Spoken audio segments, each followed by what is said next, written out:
Blank check with Griffin and David.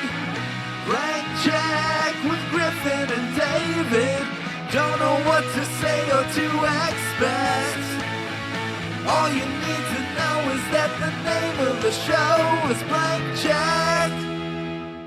Look, I came here tonight because when you realize you want to spend the rest of your podcast with somebody, you want the rest of your podcast to start as soon as possible.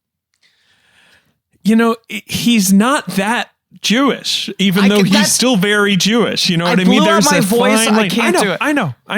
I was veering a little too much into Mike Wazowski. Yes. And when you watch Monsters, Inc., it's easy to sometimes think, oh, Billy Crystal's doing himself. But then you watch like video footage of him doing the vocal performance. He's bringing it up. You realize Mike Wazowski is Billy Crystal with 80% more Borscht Belt. Right. He's like, come on, Sully. You know? Right. I can't even do it. I picked that line because the quotes page for When Harry Met Sally is roughly 80 pages long. It comprises almost the entire script, and most of it is the back and forth rat-a-tat dialogue.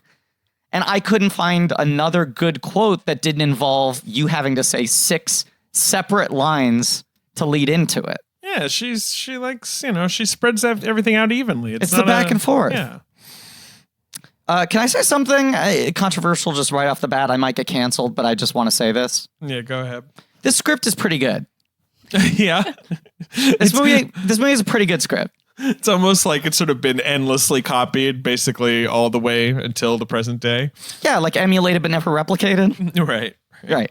Oh, Griffin, you and I were also saying last night, rewatching it, that we had this same strange sensation that even though we hadn't seen the movie in years, in your case you said maybe 20 years. I think it was 20 years. You felt like you were anticipating every line before it was delivered.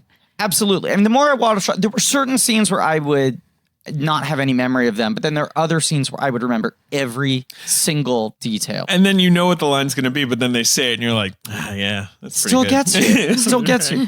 I was surprised, like particularly the opening stretch, the like drive back from college, whatever that is, like 10 minutes, 12 minutes. Sure. All of that was just burned into my brain. And you were saying, Dana, like part of it is it's such an endless cable movie. I probably watch parts of it over and over again. I've seen it in circulation. But I also I think I've only watched it one time all the way through, and it was when I was very young. How come you've seen it so little if you like the movie so much? Why did it not become a go back to movie? I don't know. It's very bizarre. There's certain movies like that, like even Silence of the Lambs, which we covered on this podcast earlier this year. Was like, I saw it one time when I was in high school, was completely blown away with it, and never watched it again. But that one is taxing and demanding and scary. Totally. I can see why you would resist it, whereas this movie goes down so easy. I mean, my history with it, honestly, is that I sort of resisted it when it first came out. Well, you guys were fetuses when it first came out, if that. But I was just a young enough adult to be a snob about things that were too popular, right? Yes, and what I thought about it at the time were what some of the critics who I now see as the most wrong thought about it at the time. Like Karen James for the New York Times, I think, wrote about it at the time that it was kind of ersatz Woody Allen, basically. Yes, and I think that was how it struck me, too. And you have to remember where Woody Allen was at in the late 80s, right? Like hitting this great career high. That was the year Crimes and Misdemeanors came out. And it was shortly after Hannah and Her Sisters. Hannah and Her Sisters, right. And so to me, it sort of seemed like, this is some watered down Woody Allen, but it's likable. That was the thing I think I would have said at the time was like, fine, the performances are great. It's full of funny lines. It's kind of irresistible, but ultimately it's kind of hollow trash. That's what I would have said as a snobby 22-year-old or something. You would have said likable backhandedly. Right. Yeah, I think that was part of the hit on it at the time. It's like, well, like where's the edge here? Like, it's cute, it's sweet. But then when you watch a few decades of rom-coms and see how hard it is to do something that is cute and sweet, but also has heart and has chemistry between the leads, right? I mean, you start to realize this movie is a small miracle. Right. And the same thing we found going through reviews for Sleepless in Seattle at the time, where everyone's kind of backhanded about it. And they're like, yeah, it works. It's really effective. You can like hear the critics rolling their eyes, but it's so undeniable. It's held up as a high watermark. Everyone tries to replicate it. And in both of these cases, she got the Oscar nomination for the screenplay. Like, can I say, though, this movie has something going for it that Sleepless does not have at all. Sorry to talk over you, Griffin. No. That's usually my move. the leads are together the whole time. I mean, Sleepless has that narrative block, right? And of course, that's where the romantic tension comes from, that they're in a different place. But it means that you don't get a lot of snappy banter between Tom Hanks and Meg Ryan. They're snappily bantering with their friends, and then they finally come together at the end. Here, you have so much time for that crackle to happen. Well, Sleepless is extremely high concept, and this movie is insanely low concept. Like, this movie is literally just like, what if two people were kind of like friends and they kind of argue about it and like, you know, eventually they hook up. Like, there's just no, you know, Sleepless is all like these convoluted, like high wire plotting, and this is the opposite. But Sleepless also feels like the 5 obstructions. Like, Sleepless feels like a dare. Where it's like, you want to make a rom-com? You have to make a rom-com where they don't talk until the last 90 seconds. Like, see if you can make tension from that, which is part of what's impressive about it. But yes, watching this, it is so satisfying to just watch a movie that is like 60% two-hander. Like, 60% of this movie is just the two of them in scenes. And then there's the other two-hander of Bruno Kirby and Carrie Fisher, which could have they could have their own series of movies, and I would be thrilled. Oh my God. Having Carrie Fisher and Bruno Kirby as your backup, just batting cleanup. When Marie Met Jess or whatever, like if they wanted to just do that, I'd watch it. Well, I guess they can't do. Both of them are not with us anymore, right? Bruno Kirby also passed away. I'd watch a prequel about when he buys the wagon wheel coffee table. I got a thing to say about the wagon wheel coffee table in a second. But our listener at home might be going, wait a second, I'm confused. I know this is the start of a new miniseries. Are we launching into Rob Reiner? Are we about to go through many months of Reiner? And why are they starting 4 movies in? The answer is no. This is a miniseries on the films of Nora Ephron. It's called You've Got Podcast. And we're doing something a little off tradition here. We're starting with a film made by a different filmmaker that Nora Ephron only wrote because it feels so important to the development of everything she does as a director, more so than the other films she did as a writer before this point. And then we're going straight into Nora. So we're sort of doing a bonus episode first rather than last. Because it's important also for the only other films she'd done with were both Mike Nichols movies. Right. She did 2 Nichols. Nichols is a candidate to cover at some point. But as we've talked about many times on this podcast, aside from Rob Reiner's 7-film miracle run of This Is Spinal Tap, what's it called? The Sure Thing, Stand By Me, Princess Bride, When Harry Met Sally, Misery, A Few Good Men. The rest of his filmography is not super worth covering. If it ended with North, it would be interesting. And even if the rest of his career were things at the level of not Few Good Men, American President, Mississippi Burning, that would be interesting. The rest of the filmography is not really worth covering. And I would feel weird just arbitrarily going, we're only doing the movies that exist. We're ignoring the last 15 years of his career. Right. It's kind of a weird cutoff as opposed to the cleaner demarcations we had for Spielberg and for Verhoeven. Yes, so we're doing a Rob Reiner movie, but this is certainly a Nora Ephron movie. It's as much a part of her canon as anything. And introduce our guests, and then I want to talk about this year's Academy Award for Best Original Screenplay category, which might be the most loaded category in like Oscar history, and yet the craziest thing won. I suppose there's a way through the kind of logic we're applying here that we could end up covering a lot of those other Rob Reiner movies in other miniseries. Sure. Like if we ever did Christopher Guest, we could do Spinal Tap as a bonus. Right. If Aaron Sorkin, if he makes 6 more movies, or we did an Aaron Sorkin writer series, we could put in those 2. Right. Listen, folks, it's Blank Check, podcast about filmographies, directors who have massive success early on in their careers and are given a series of blank checks to make whatever crazy passion products they want. Sometimes those checks clear, and sometimes they bounce baby. And this is a director who is in blank check mode, and this film is such a success. It's such a clear that its screenwriter then gets to have her own career as a director as well. That's what we're really looking at here. This film is a guarantor for a directing career for its screenwriter, which is pretty wild. Not something that never happens, but something that doesn't happen super often. I mean, look how many times it took for Aaron Sorkin to get to direct his own movie. Yeah, for sure. Much longer. But our guest today is the great from Slate and the Flashback podcast, Dana Stevens. Hello. So happy to be back. Oh, wait, and the Slate Culture Gabfest podcast. Slate Culture Gabfest. I got to plug us because we just went bi-weekly after having been weekly for 12 years. I saw that. It's tough times for Slate right now. So I got to mention my podcast and hope that somebody and become a will come Slate to it Plus member, and listen to all the nice podcasts. And listen to Flashback is only for Slate Plus, correct? Yep. It's only behind the paywall, but we make it worth your while. That one is me and K. Austin Collins from Vanity Fair, who I think you guys have had, right? Several times. Was just on for the second time. Yeah. What did he do? He did Witches of Eastwick. Nice. Oh, I got to hear that. Yeah. But definitely sign up for Slate Plus. Things are bad right now. Things are generally really bad right now. What a nice time to watch When Harry Met Sally. But guys, listen to this. Okay, there were 5 nominees, obviously, for Best Original Screenplay, 1989. Okay. At the Oscars. Yeah. Woody Allen's Crimes and Misdemeanors. Wow. Which might be I would argue is maybe his best screenplay. It's up there. It's that's a very solid argument. Nora Ephron, When Harry Met Sally. Steven Soderbergh for Sex, Lies, and Videotape. Wow. Spike Lee for Do the Right Thing, which is, I would say, the inarguable winner. You kind of can't argue with that. Like, that's just an incredible piece of writing.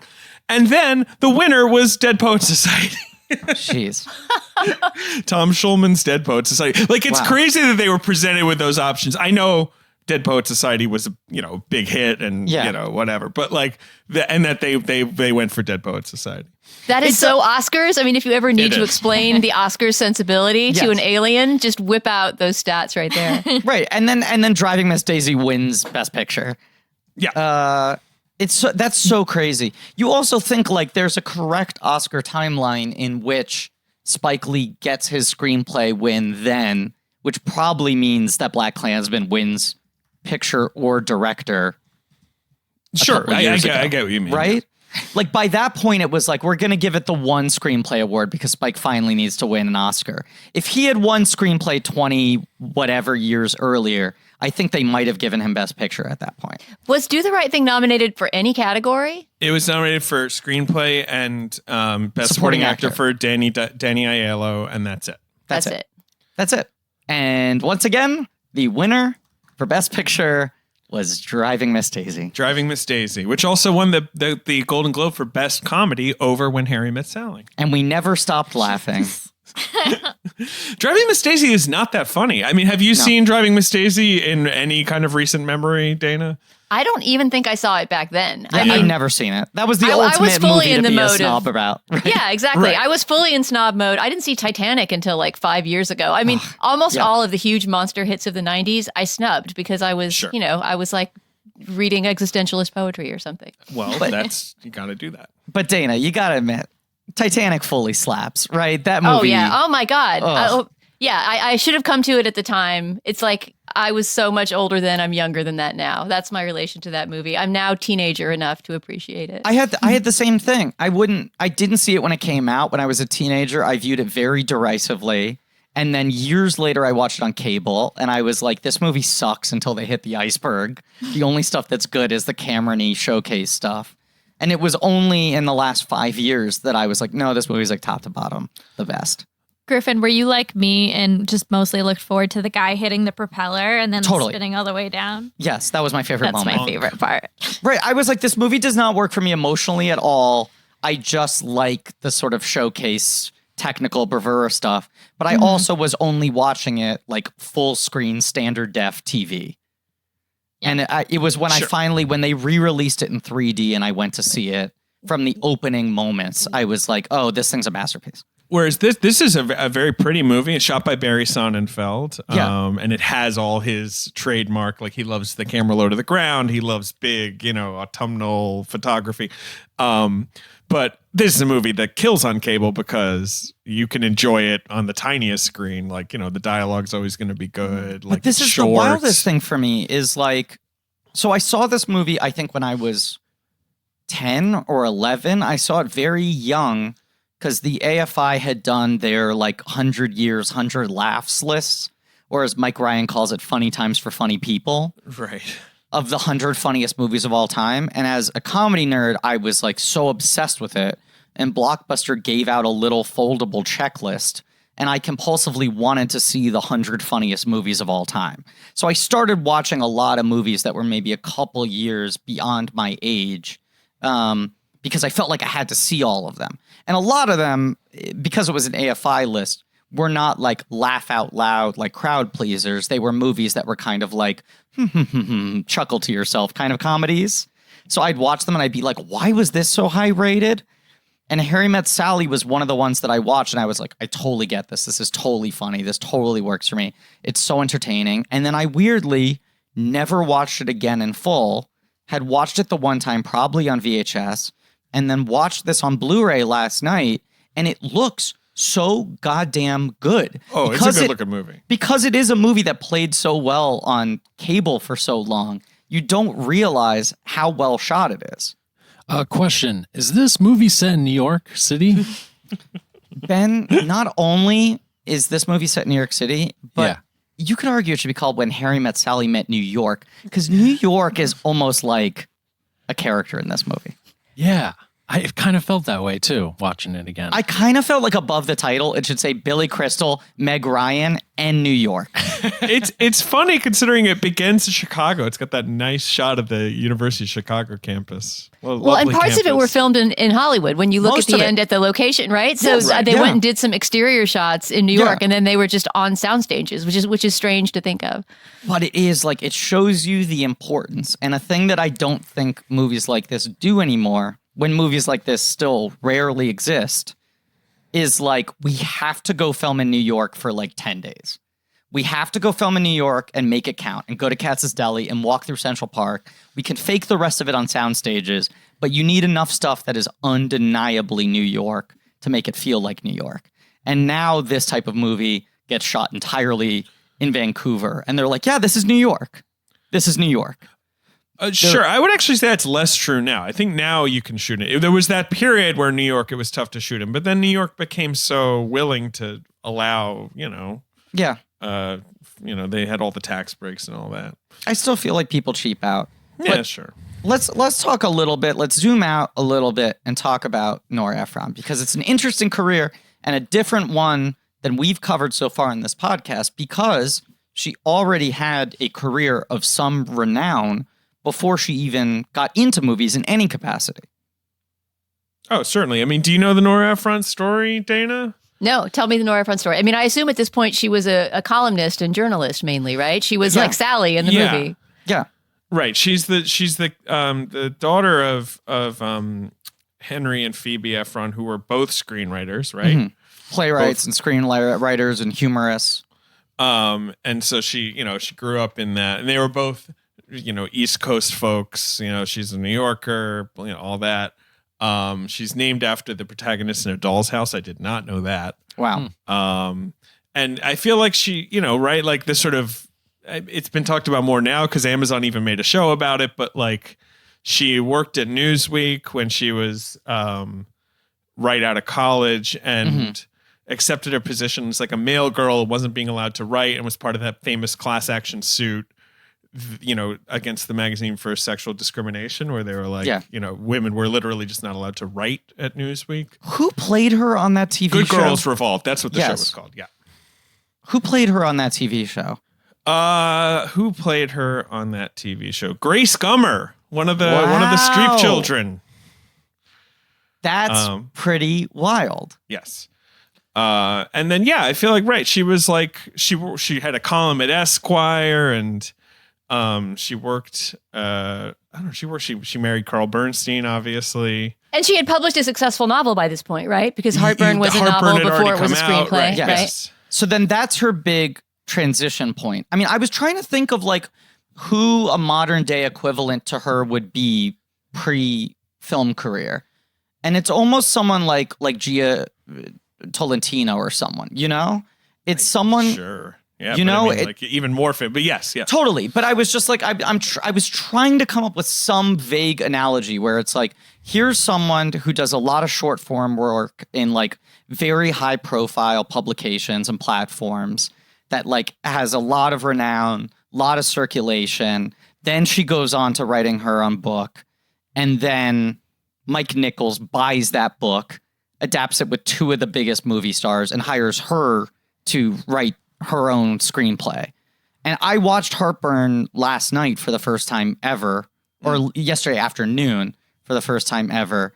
And another thing I was like sort of processing about Heartburn is in real life, that story was so publicized because Nora Ephron was so well known, because Carl Bernstein was even more well known. Right. It was such a chattering classes piece of gossip. Right. And the affair was with like the daughter of the prime minister.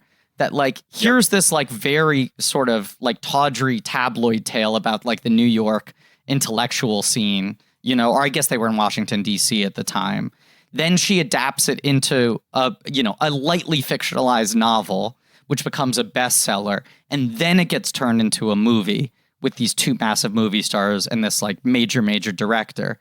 But the movie got bad reviews at the time and was seen as a disappointment. Yeah. Have you seen Heartburn, Dana? Do you have Heartburn takes? Not in a while, but I kind of agree it's a little bit limp. I mean, it has a problem that some Mike Nichols movies have where everything in it is perfectly well done and perfectly agreeable. All the moving parts are in place, but it doesn't spark the way this movie sparks. No. And it also, I mean, it's a thing. We're recording this miniseries wildly out of order for a bunch of reasons, including the pandemic.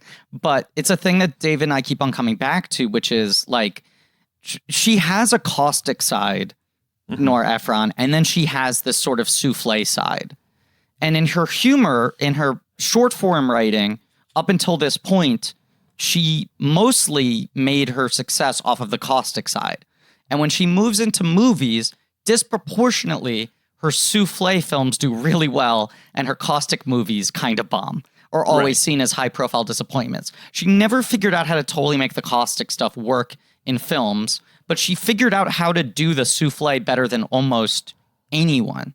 And Heartburn is kind of that thing where it's like, it's a little too angry, it's a little too sad. I like the movie. The other problem with it, and this is something out of their control, is that it gets so thrown off by it being Jack Nicholson. Because it was supposed to be Mandy Patinkin, and Patinkin gets fired like a week into the movie, and Jack Nicholson jumped on to save it from getting shut down. And when you have Jack Nicholson as a movie star presence, it like changes the entire chemistry of the thing. Especially combined with that caustic tone you're talking about, right? Yeah. Because there's no menschiness. There's not a single bit of menschiness in that character. Part of which is the writing, and it's her ex, and it's a revenge piece, right? Right. But Jack Nicholson does not add to the sweetness of the souffle. No. And someone like Mandy Patinkin can play like a snob who's also like a womanizing asshole. And it can play a little bit more like a comedic device, whereas Jack Nicholson, it's always that thing of like Satan seducing you. Well, but that's the thing about Heartburn is Patinkin was trying to play him sweet, and Nichols was like, "You don't get it, you're fired. Like that is not what I'm going for. This is not going to be a sweet movie." And the movie is admirably unsweet. Like, you know, it certainly is, but like that's why it's not particularly surprising that it was not a hit, because it's a tough movie to love. Like it is pretty resistant to you embracing it. But Ephron and Nichols clearly spark, and Nichols hires her to do the script for Silkwood as well.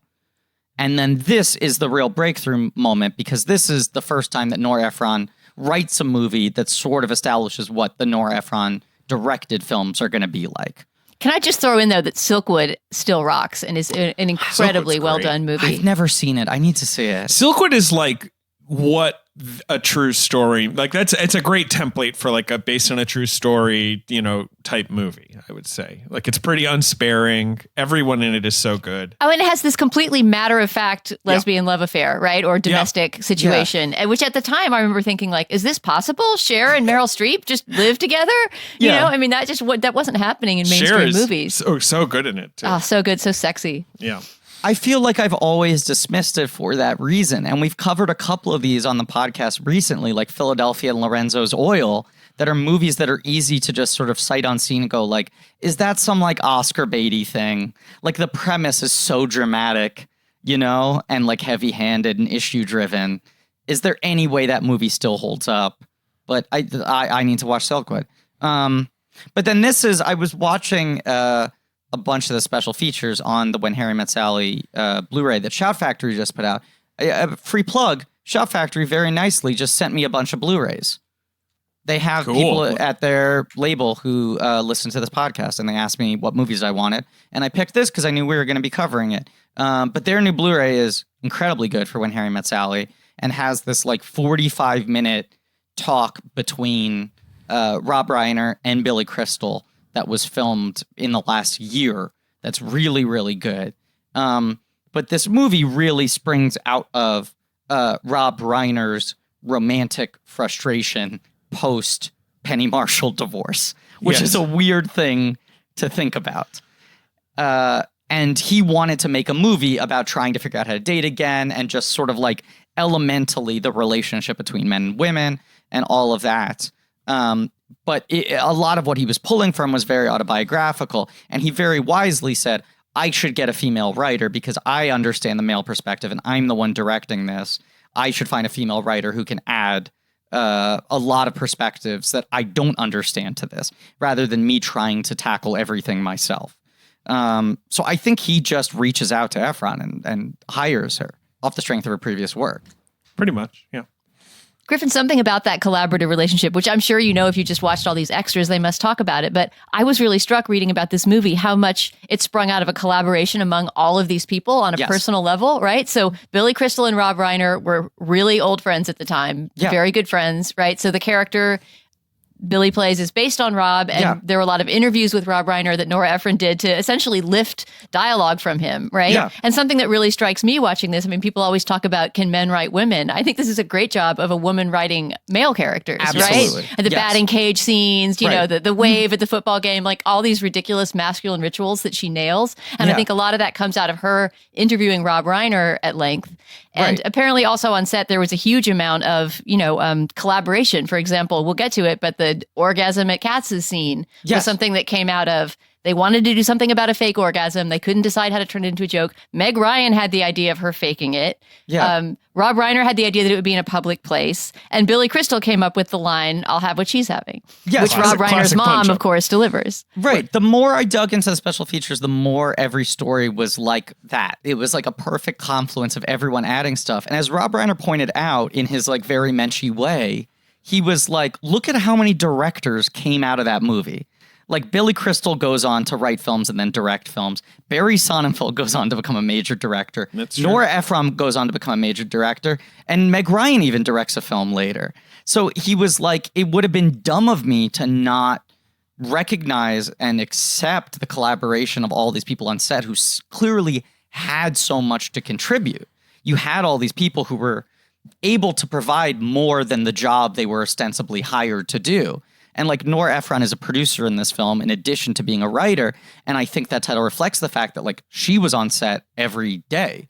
I mean, it was constantly this sort of brain trust of it. Billy Crystal told this story about how like he had heard that Reiner was starting to meet with different actors to play Harry.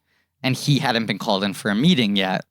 And he viewed it as like, look, we're obviously very good friends. They became friends when Billy Crystal did a one-episode appearance on All in the Family and hit it off so much that they continued working together in everything.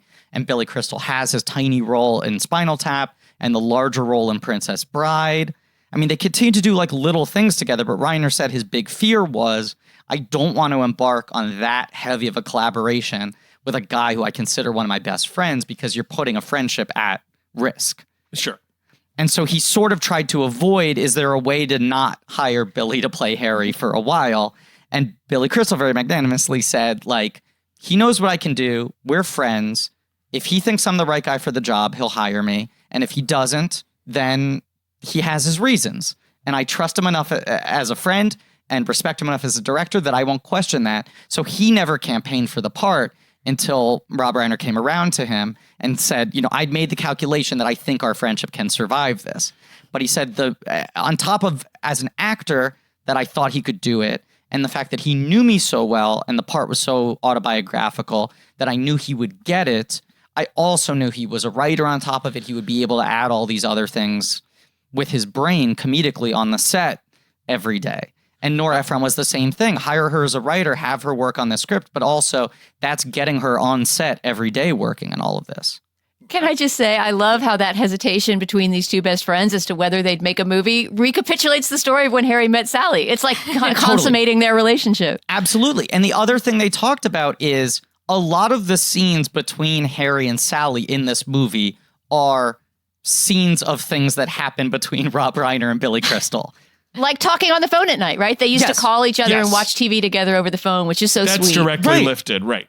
So they were like, they loved each other so much as guys, as friends and as people who respect each other's creativity that they pulled, gave Nora Ephron, here are things that we did 10 years ago when we were both miserable, So you put those things into the script and everyone's calling from their experiences here in the way that Harry is very much a Rob Reiner surrogate. And I think Sally is very much a Nora Ephron surrogate. And then the relationship is sort of an exploration of their friendship, Crystal and Rob Reiner. There's such an interesting foursquare going on there. I will say it is also funny to think about Billy Crystal's career. He's not been in a lot of movies. He's at this point, obviously, he's very famous. Saturday Night Live. He was on Soap. He's hosted award show. It's not like Billy. Right. It's Soap. He plays the first gay character on network television, and it's a hit, and it's a breakout performance. So it brings him a lot of attention after being a stand-up and doing appearances. Yeah. Then he does the one season of SNL. Right. But then he'll drop in. Right. But it's one season that's the All-Star season, which I kind of wish they would try to do again at some point. Who was in the All-Star season? That was when I wasn't watching the show much. It was the brink of cancellation, and Eddie Murphy had left, and Dick Ebersol said, what if instead of doing the way that SNL always works, where you try to find people on the verge of breaking out, you get 6 people who are already really established, but you only sign them up for one season, so they'll agree to do it. So it was Billy Crystal, Christopher Guest, Martin Short, Harry Shearer, Jim Belushi was already on the show at that point. Was Julia Louis-Dreyfus still on? Julia Louis-Dreyfus, Martin Short, Pamela Stevenson, Rich Hall. Yeah, I mean, it's a lot of big shots, and they're all gone by the next year. The next year is the famous Robert Downey Jr., Joan Cusack, where they hire a bunch of children. Right, that's Lorne Michaels comes back and tries to get Brat Pack people. Yeah, right. But that was the year. It was the big thing of we're going to spend more money to get Billy Crystal, Martin Short, Christopher Guest, and Harry Shearer. A blood transfusion for the show. Right. Yes. Right. And these guys have been doing sketch TV. They've been doing comedy for so long. We know they're going to hit from the first episode. Here's what Billy Crystal's been in terms of movies. He's been in the Joan Rivers directed Rabbit Test back from the 70s. That's his first lead role. That's a movie about a man getting pregnant. Oh, yes, I remember the movie poster with great pain. Right, where she's pointing at his baby bump. Profile of Billy's baby bump. Yes, exactly. It's one of those movies where you're why would you call it that? I'm sure it's explained it's a within the film. weird title. Yes. And he has little roles in This Is Spinal Tap and The Princess Bride. But his only other big movies are Running Scared, which we have covered on this podcast. Which he's really good in and weirdly hot in. He's very hot. His buddy cop, Chicago comedy with Gregory Hines. Mm-hmm. And then Throw Mama from the Train, the DeVito movie. Wow. Yeah.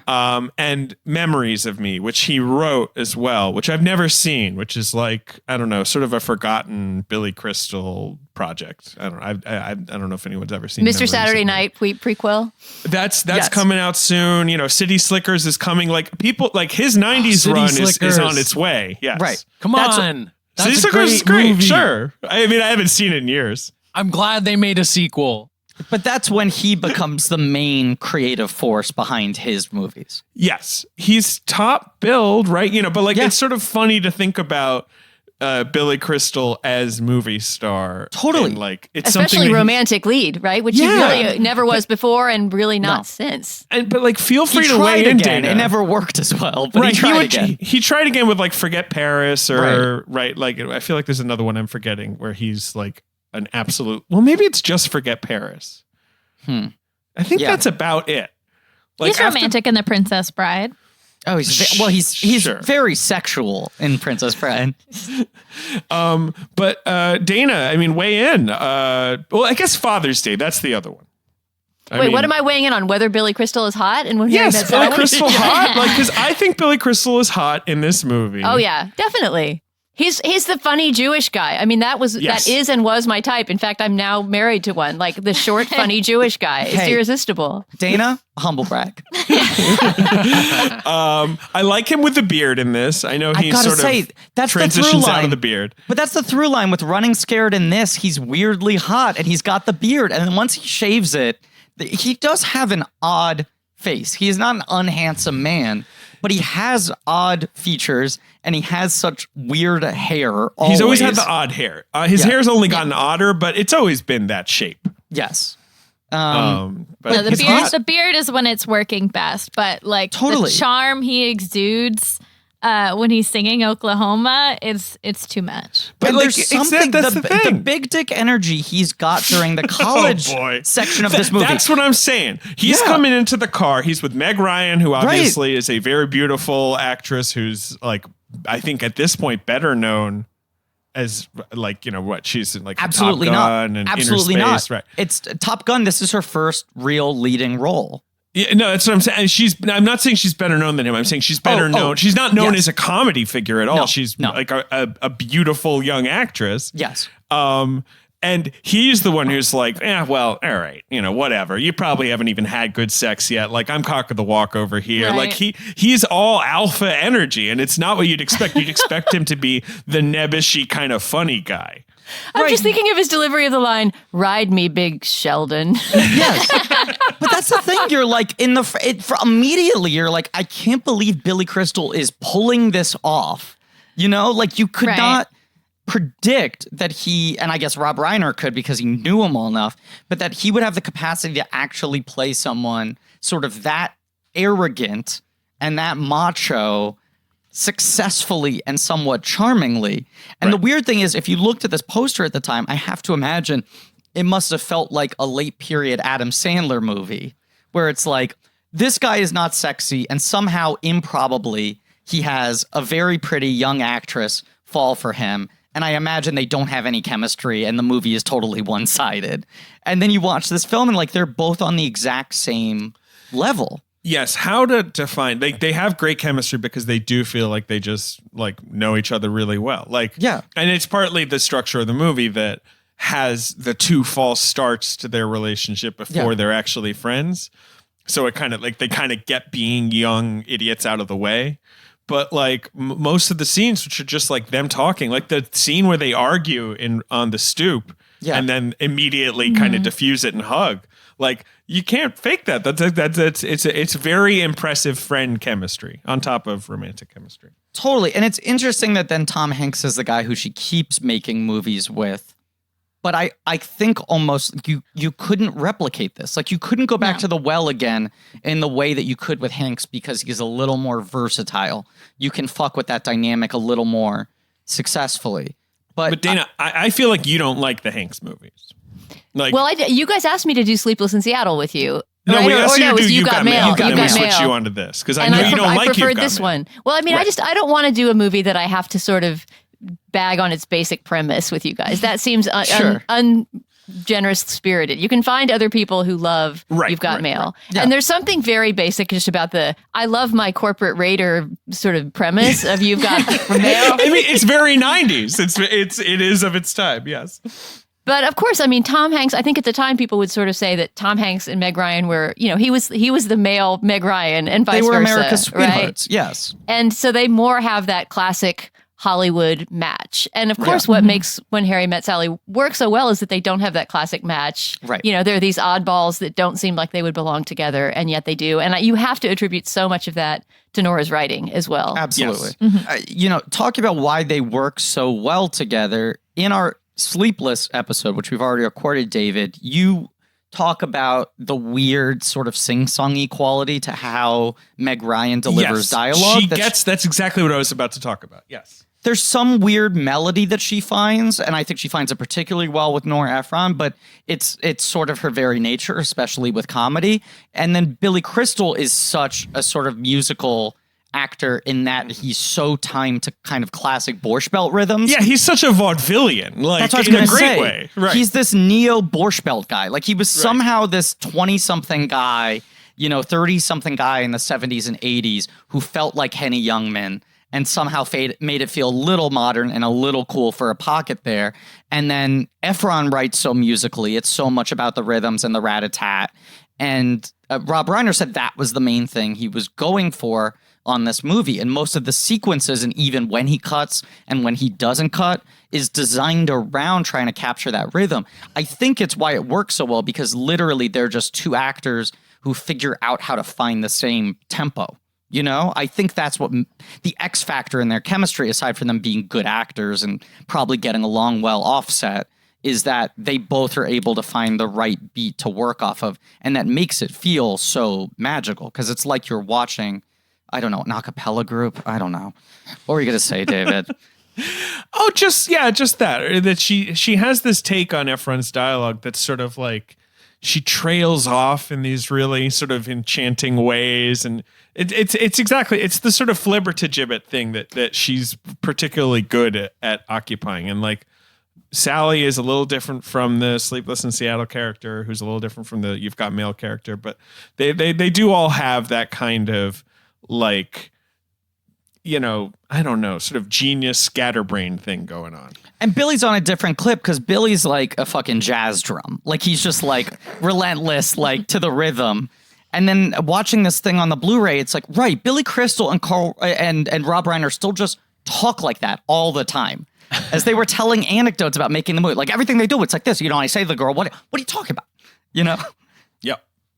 The rhythm that I'm thinking of with the two guys talking is the scene of doing the wave, which I love so much, never fails to charm me. And the way they do the wave right as he's about to sit down and say the line, "You telling me that Mr. Zero knew a week before you knew?" And the way Crystal says, "Mr. Zero knew." It's so good. Mr. Zero. Don't fuck with Mr. Zero. When you say that some of it feels very sketch comedy adjacent. Okay, so this is what I was going to say. That wave sequence. That feels like a sketch. That is a rejected SNL sketch that Billy Crystal wrote. They had the dialogue of that scene, and it was boring, because it was just like, what do? You put this in a diner? Like, it's the two guys talking about it, and it needs to be the introduction to their dynamic, but it felt like there wasn't anything active happening. Right. And Billy Crystal came to Rob Reiner and was like, I had this sketch I wanted to do that was a guy goes to a ball game with his therapist, and every time he has a breakthrough, the wave comes around. Right. That's a great premise. They just mapped it on. They took the dialogue that was already there and they just mapped it on there. But that's another example of like that scene is based around rhythm so much. Yeah. You know, it's so musical. Even like another thing in sketch comedy writing, you end a scene with a button. Yes. All the scenes just have a button, like an outline that's just perfect. Right. Like Bruno Kirby having walking out with the wagon wheel. Like, there's always like that, right? Like, it's like, great. And we're out. And the audience is going to laugh. Right. Yeah. But that's like child of Carl Reiner shit. You know, it's like, my dad told me, you always leave him on a laugh. It reminds me too of, it also sets the scene. It establishes the like many elements of New York. Another thing I like is when he's telling his friend like, oh, you know, that's why it didn't work out with me and Sally. That's why it was awkward. At one point they're on a jog in Central Park, and then the next time they're still continuing the conversation. It's like downpouring in like Midtown. Yeah, something this movie does really well is that rom-com thing of montaging a conversation or an emotional state over various moments, right? And there's the classic, to the point of being now boring and cliched, montage near the end, right? In the last quarter of a rom-com where the two people are separated and you follow them each doing their separate thing, and there's music on the soundtrack or something. But in this movie, it's done in such an original way, and I believe it's that there's answering machine messages, right? Isn't it that you're seeing them doing their separate things while he's leaving the fruitless but ever more funny answering machine messages? And going back to your observation about low concept, David, what's so great about that is that there's not some elaborate obstacle thrown in their way, right? Yeah. I mean, there's not another person that one of them is in love with. It's not like one of them is overseas hiding some secret family or something. It's just like they had a fight, you know, like people do. It's amazing how many rom-coms like feel like they have to have what you're talking about, where it's like, yes, the boyfriend is going to come back, or like Ange says, like he's always pretended to be a flight attendant, but actually he's a butcher. Like, I don't know, like there's some like end of the second act reveal, and then she's gonna be like, it's not even that you're a butcher, it's that you lied to me. Like, like there has to be that scene, and then they're not, 6 months later. Whereas this, feels so natural. They only care about each other like for real when they are starting to, when they're single and they're miserable. Yeah. And they're a little less attached when they're not, anytime that they're not, which is, that's an honest depiction of like that kind of a friendship. Like, especially if you're going to talk about male-female friendships. Well, that's the thing. Reiner kept on talking about, like, the thing he wanted to do, his entire idea for this movie is, I want to just make a movie. The concept is make a movie about the dynamic between men and women, Sure. A very heteronormative perception of relationships. And obviously specific to a certain culture. Oh, yeah. I mean, you could never do this that. now. Like, because the big hook here is like, can a man and woman be friends? Oh, my God. And now it would be like, let's stop talking about men and women in general. So, whatever. But the way he puts it is that, like, the thing he was really trying to latch onto is that a man and a woman in a relationship, it's about a man coming to understand how a woman thinks and a woman coming to understand how a man thinks. The relationships that work, they over time gain some sort of understanding of how the other works. And if you end up being more charmed by it than annoyed by it, that's a relationship that potentially has a future. And the thing that's so great about this movie is, as you said, David, the only conflict in it is them getting in the way, right? It's the thing that is the hardest to pull off, but the most satisfying of. The only conflict is internal. There are no outside conflicts interrupting. It is just these two people getting in the way of their own happiness. And it's hard to do that in a way where it doesn't feel manipulative or the characters become too self-destructive. But it is one of those things where, like, in the opening of the movie, they completely identify each other. Like, they completely identify what is annoying about the other one. And they are correct. And those attributes carry through till the end of the movie. The only thing that changes is they come to have affection for those things, and they also figure out how to work in a way to complement those things. And they figure out what they want from them, their own lives, Totally. But it's pretty wild that that's all the movie is doing. And another thing that blew my fucking mind is that this movie is 95 minutes long. I think about it as being long for a rom-com because it spans so much time. That in my mind's eye, I'm like, that thing's probably like an Apatow length, right? It's probably like 2.5, 2.10. And then you watch it and it's just like, no, there's like no fat. It is so lean. It is so economic. They sleep together like an hour in. They get to present day like half an hour in. It ends at 90 minutes. And then there are 5 minutes of credits with Harry Connick Jr. Yeah. Just charming our pants off. Griffin, that's exactly what I texted David on Wednesday. I said, first, is this the best movie we've ever covered? And then I was just like, there's no fat. It's so lean. Yeah. And every scene is just tight. You know what it's like? It's like a lean cut of deli meat at Katz's. But can I float a big conceptual question before we get into some smaller nitty-gritty things? This was probably have been another thing that annoyed 22-year-old me when I saw it about this movie, and it goes to what you were just talking about, Griffin, about its whole premise of can a man and woman be friends. I think that I didn't like that they ended up together. And of course, I watched it last night, and I'm weeping in the bathtub at how perfectly happy I am that they're kissing at the New Year's party. But both Nora Ephron and Rob Reiner thought that they should not end up together, which I was shocked to read. It was like a mutual agreement that this movie should not affirm that men and women have to have a sexual relationship and they should end up as platonic friends. And I couldn't quite figure out why they didn't accept that it was just simply studio demands and, we need a happy ending. But what would this movie have been like if they had not ended up together? I think their hope was, can we make a movie that ends like Annie Hall, or like Broadcast News, where it's more about the period that these two people spent together and less about it being destined for each other. But I think it's a weird case where, like, I fundamentally agree with you. The entire time I was sitting there, and I was like, they don't need to end up together. And I was like, I should be pissed off that this movie ends up agreeing with his most arrogant thesis that a man and a woman can't be friends, because I fundamentally disagree with that. Right. And the premise is presented as sexist during the car ride from Chicago, right? It's the thing he says when he is the biggest asshole. Which again, I would say, be proven correct. As Dana said, that is the Nora Ephron magic. She can actually write him very unsympathetically, which I feel like a lot of writers wouldn't dare have him be he is a pain in the ass in the Chicago, like, you know, as a 21-year-old. And Billy as an actor, to his credit, because I feel like Billy Crystal is so usually defined by wanting everyone to love him. Spitting out the grapes. No, but I'm saying Billy Crystal in general is, please love me. You know, the fact that he was like, I'll spend the first 10 minutes of this movie being wildly unpleasant. Right. Is something I didn't think he had in him.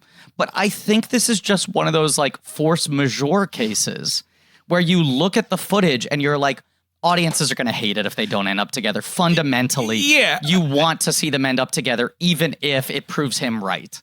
I wonder if it's also just because you never really see anyone else that matches their rapport. Like if there were like partners for either of them, like maybe you would be happier with it. But it's so true. All the partners you do see them with, she only has kind of generic Ken doll guys, right? And all of his other women we see him on dates with just seem like complete empty-headed bimbos, right? I think that's a great point, Ange, is like this movie is 90% those four main actors. You so rarely see anyone else, and if you do, they are of so little consequence, and they tend to be kind of stupid and put in only for a quick gag, you know?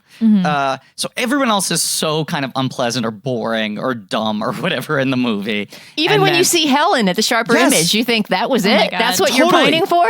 Right, and what's his name? Jim, Meg Ryan's previous, Ira. Right, like all of those. Ira is Helen's new guy. But is Jim the Meg Ryan's previous boyfriend? Joe. Right. I know that because of the way she says it on the phone when he says who got married and she goes, Joe. Yes. But I think that's part of why, because but as she says, like, she didn't want to be with Joe. Just why didn't Joe want to be with her? It's offensive. Totally. And then the only other people in the movie who are as charming as our leads are Carrie Fisher and Bruno Kirby, who obviously should be together. So you come away from it feeling like, by the very structure of the movie, well, they need to end up together because there's no one else in the world who is as charming as these two leads, you know? The other thing I'd say is, like, you know, by the time they get together, they're in their 30s. They've had a few relationships. They know they like each other. It's like, get together. Like, I feel like that's why so many, not to be a cynic, I know this is a rom-com that people worship at the feet of, but, like, you know, people end up just sort of being like, well, all right, sure, I guess I'll get married. Like, you know, I'm in my 30s now. As a friend of mine once said, at weddings, you should say not I do, but you'll do. Is your friend Billy Crystal? That sounds like... And Julia Roberts said to Lyle Lovett, not I'll do, you'll do. Anyway, our nominees this year are Bugsy. Bugsy. No, I was going to say, I think the other X factor there is Rob Reiner is still very bitter post-divorce. This movie comes out of a similar depression to Harry of, I don't think I'll ever fall in love again, playing the field, having meaningless affairs, relationships that break his heart, what have you. And then like 3 or 4 weeks into filming on this movie, Barry Sonnenfeld sets Rob Reiner up on a date with his wife's friend, who then becomes Rob Reiner's wife, who he's still married to this day. Yes, they got married in 1989. Yeah. But I think that's one of the reasons it works that they end up together, even though philosophically I tend to prefer rom-coms where the characters don't end up together. Because the movie starts out being directed by a far more cynical Rob Reiner, and in the process of making it, he is once again believing in like true love. So I think there's like an honesty to the way they get together at the end, rather than a lot of movies where it's like, I don't know, it has to happen. And the final monologue that Billy Crystal gives when he runs to her at the party, because that wasn't in the script, because that wasn't planned, is like improvised by Billy Crystal. And that was improvised on set? Yes, and that was the first take. You know, wow. I think he might have like, no, I'm not. That might have been like, God, Billy sort of gave him like bullet points of what he was going to try to say. Right. But Rob Reiner talks about like, as he was saying each thing to her, when he says like that crinkle you get in your forehead, like he was like going like pumping his fist, going like, Billy's doing it. He's nailing it. Oh my God, that's incredible. But he must have at least had as a landing point the line, when you want to spend the rest of your life with someone, you want that life to start as soon as possible. You can't just come up with that on the spot. I think Nora gave certain points, and I think Meg Ryan's response, because Meg Ryan was obviously less comfortable with improv, the I hate you thing, that was pre-planned out. But part of the thing was like, Billy, I want to see what you come up with. Like, just try to, like, so it has the energy of, even though Billy Crystal is better at speaking than most of us, it has the energy of the type of speech that someone makes if they're actually struggling to come up with the words, rather than the very written version of this that you usually get at the end of these movies. And yet, I feel like this speech is so copied and is like so worshipped by screenwriters who want to make these kind of rom-coms. Right. And worshipped by people probably in the wrong way, who expect like, oh, why can't the person I like just show up and make a speech that like, you know, explains everything that's so great about me? Can I just say, think of all the awkward moments that have been created by people in real life trying to do something like that at a New Year's grand party, romantic speech, and it flops, and it's just really, really awkward. The clinking Griffin of the Newman glasses. story, Dana. This is one of those movies that definitely, like, watching it, not having seen it since I was 10 or 11, I was like, oh, this is one of the movies that fucked me up. This is one of the movies, because I'm like a broken brain person who only understands things through movies. As a young child growing up in New York, I was like, this is how you do it. Totally. Like, this was like my fantasy was just like, you meet a nice girl, you're friends for 10 years, and then at some point it becomes more. You know, I'm a short Jewish guy, and eventually she comes to realize, oh, my Prince Charming was right next to me the whole time. Like, I could give that kind of monologue at the end. I'll storm the New Year's Eve party. I totally fell for it. What points do we want to hit? I feel like there's some moments that we haven't. Yeah, we just have to talk about some of the big moments. I feel like we also have to talk about the couples. Yeah. Like, I want to talk about the crisscross, the blind date. I would love to talk about the threesome friendship among Lisa Jane Persky, Carrie Fisher, and Meg Ryan. Let's go through it in order. As Ben said, it really is a sketch movie. And a thing I thought about is, it's movies like this. I'm not saying all movies should be like this, but movies this are almost, this is the type of structure that is most conducive to good film acting. Because the whole thing that's weird about filmmaking is that it's like, what's the thing that Steven Soderbergh says? It's like pointillism under a microscope, like with a magnifying glass. And then you have to step back and hope that the whole thing makes sense. Because you're dealing with everything in such small pieces out of order. It's so hard to track that thing in your head. And the hardest, not the hardest, but one of the hardest things to do as an actor is continuous action. When things are split up, when they're done out of order, when they might be weeks apart, when the exterior and the interior might be happening in different states, in different cities, in different countries. Like, that stuff is so hard. And there's something to the fact that this movie is like these kind of clean, isolated segments. Mm-hmm. You know, for the first half hour, it's like these time jumps that are longer. And then even once it moves to all being present day, you very rarely have continuous action in this movie. There's almost always a little break between scenes where your brain can fill in the gaps. It slows down. Totally. And that makes it so that these four actors in the movie can really just only worry about getting this scene perfect. You know? Like, you can treat each scene like a little short film rather than having to do the math of, okay, we shot the other scene when I'm walking into the restaurant, so that I was doing this, and how do I match the energy of what I was doing there? And they spent 2 weeks rehearsing it. You know, those rehearsals were probably like a play. And then the way they shoot the movie, you can kind of isolate it where like each day or every 2 days is like one little piece like this.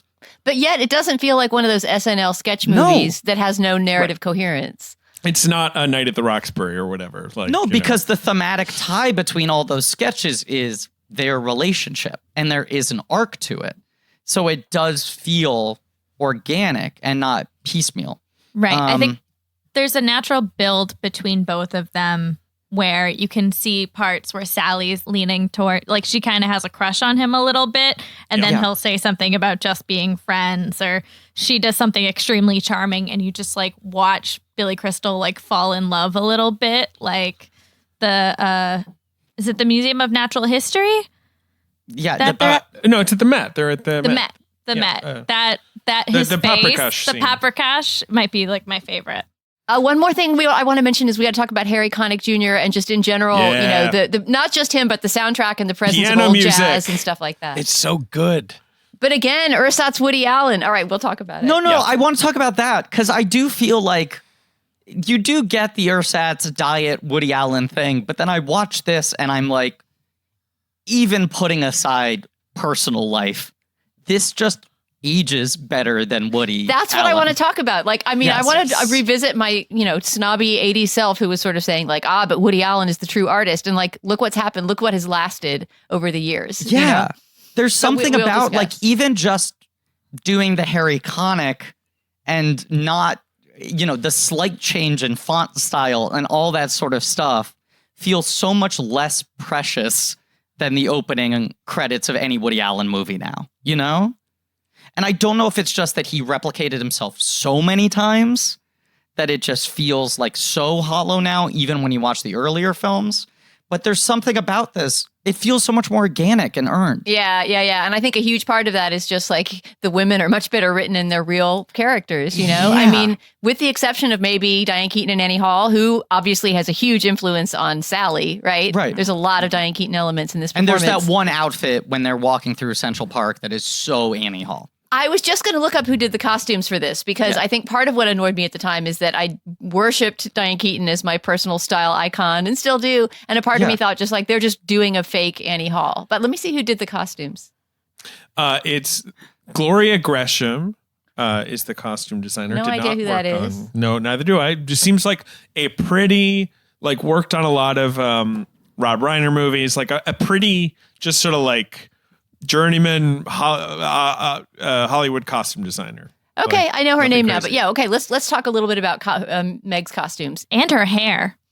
Oh God, her hair. I mean, her hair is a character in itself, just like New York City. And I also think, Dana, like there's something about her outfits in the movie.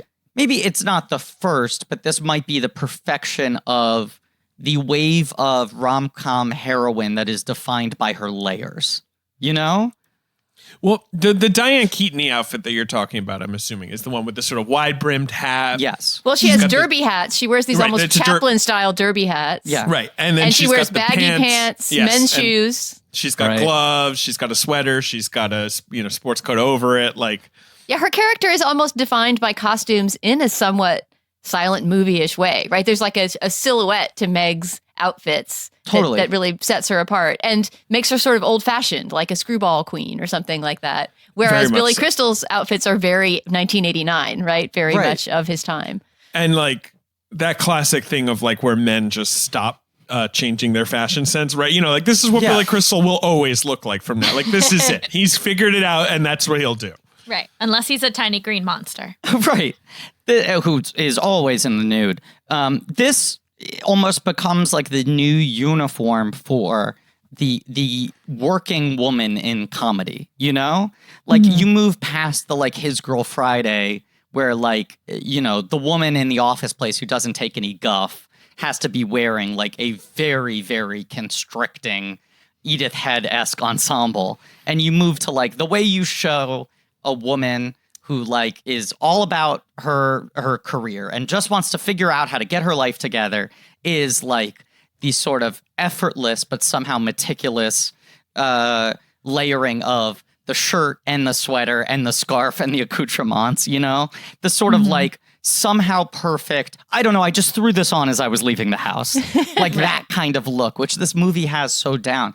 Her hair also goes on a journey. Can we just do a Yes. quick tour through her hair journey? So Yes, as please. they're doing the drive from Chicago, she's got pharaoh wings, basically, right? She's got these curled, frosted wings, which makes her look younger just by virtue of wearing this really dated haircut. And then when he's he got sees her, those weird bangs. oh yeah, well, trying to make him have a normal hairline is just And he has- hopeless. you can't do the it. sideburns, the extreme sideburns. Right. The sideburns. Yeah, you have to make a big jump to assume that they both just graduated from college. I guess maybe it's grad school, right? Maybe they're 23 or something at that Maybe. point. I don't know think how old they they're are. just regular college because then they meet I again. think They're they're 26. supposed to be 22, 21, 22. Right, Yeah, right.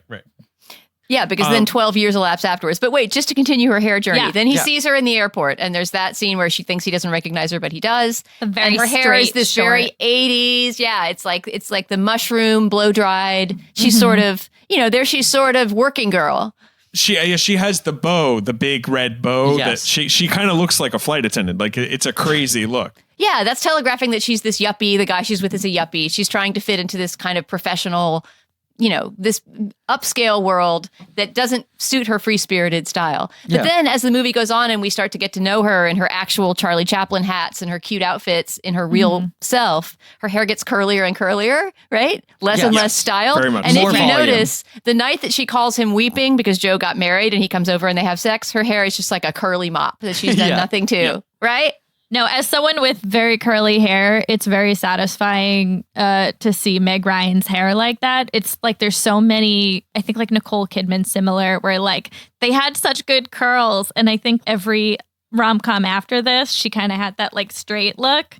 So I'm glad we have like this in a little time capsule. Oh, yeah. I know. As someone with like 3 strands of perfectly straight hair who's always wanted any body whatsoever, I can't believe anybody would blow dry a curl. It's crazy. But yeah, that's such a great way for the costumer and the makeup designer to decide to show her evolution, right? Through her hair. Yeah, because after Sleepless in Seattle, she veers pretty quickly into the pixie cut, which she still rocks somewhat to this day. Yeah.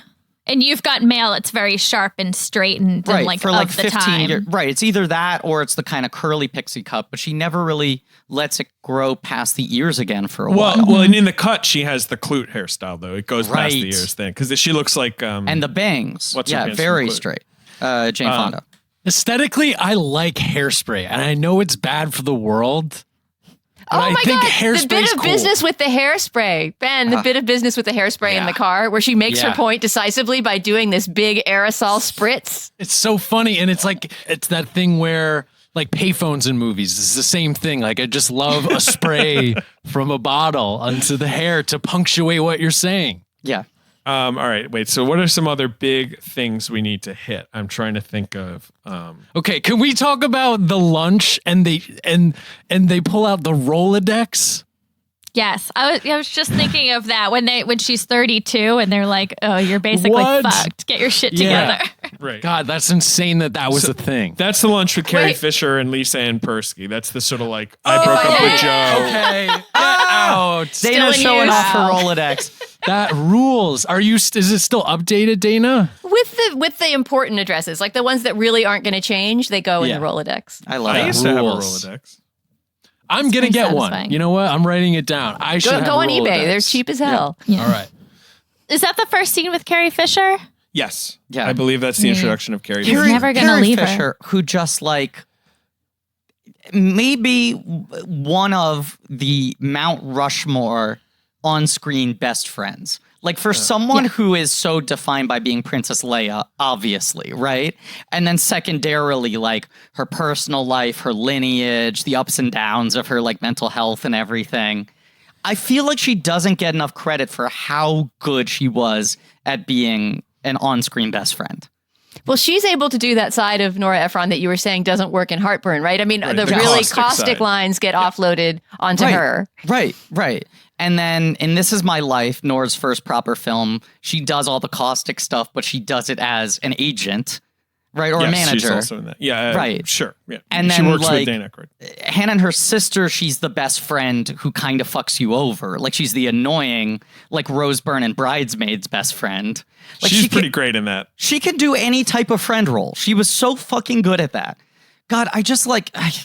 Carrie Fisher was the fucking best. Post this is when she's basically done. Like I know. she stops acting. She writes Postcards from the Edge the next year. I mean, the movie version. And then she just starts doing so much script doctoring. And yeah, punch right. ups She and pops everything. into things like Drop Dead Fred or Soap Dish or whatever, but like really she's more of a writer throughout the 90s. But Drop And I Dead feel Fred, like- she's doing the best friend thing again. Like she'll do a couple of those. And then, of course, her best role of the late 90s, Dr. Evil's therapist yes. in yes. Austin Powers International Man of Mystery. I think genuinely a very funny performance. She's very funny. She's always funny. She is was an so excellent fucking and funny. compelling screen presence. I know. So good. The Paprikash scene Well, I mean, the Paprikash scene fits in with the Surrey and the Fringe on Top scene in that there are these sticky moments from Billy Crystal that are also, they're like acts of seduction, right? I mean, it's him doing shtick and voices and things like that as his way of spreading his peacock tail and kind of showing off. And the crazy thing is it completely works. Like, he is never hotter than when he's doing the Paprikash voice in the Temple of Dendor scene. Right. So and also the Paprikash scene is his prelude to him asking her out. Like, he in the voice says, like, do you want to go see a movie? And this is a No Bits podcast. It's a No Bits podcast. But that's a good bit, okay? And I appreciate just a the dumb movie, voice. Yeah, no, but I don't know. I appreciate that Billy's like sense of humor. He's doing these act outs and these bits throughout. I agree with you. This is a No Bits podcast, but that is a very, very good bit. I have to give some respect and comedy points. And also, I hope Paprikash guy does not Zoom bomb us with an ad read. What I was going to say is that, and this is like another example of just like Rob Reiner's instincts as a director being so weirdly on point at this point in his career. In like the constant development of it, Reiner working with Ephron and generating new ideas, and Crystal and Reiner working together and generating new ideas. They're constantly writing new stuff during production as they start to see what's working and other things they want to represent.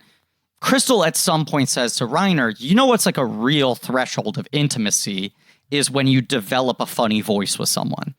Like every couple has some funny voice that they do with each other. And it's one of those things where I'm like, well, I, of course, think, of course I do that because I'm a dumb comedy person.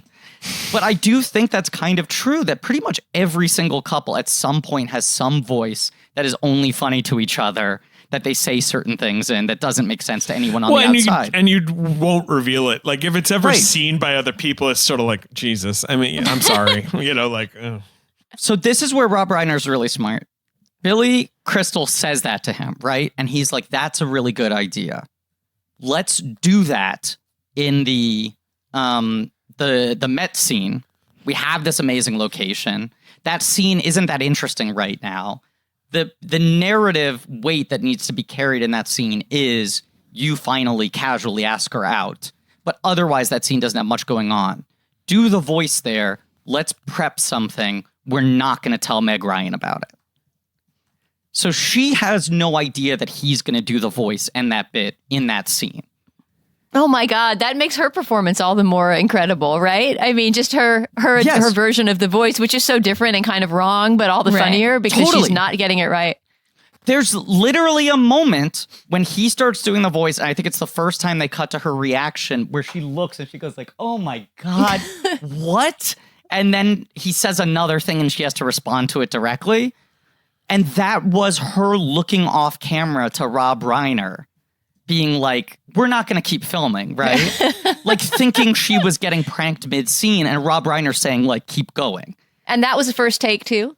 Yes, it's one of those insane things. Like so many rom-com moments are like that, like Richard Gere snapping the box on Julia Roberts, in Pretty Woman, where it's literally she's breaking character.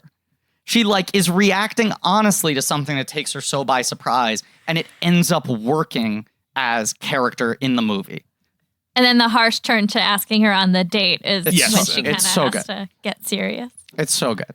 But then also the sharper image sequence, right? Where he's deflated. Is that improvised too, or are they, I don't know. A little bit. And they said that came out of Rob Reiner and Billy Crystal going to Sharper Image a lot together. Can we do a Sharper Image corner?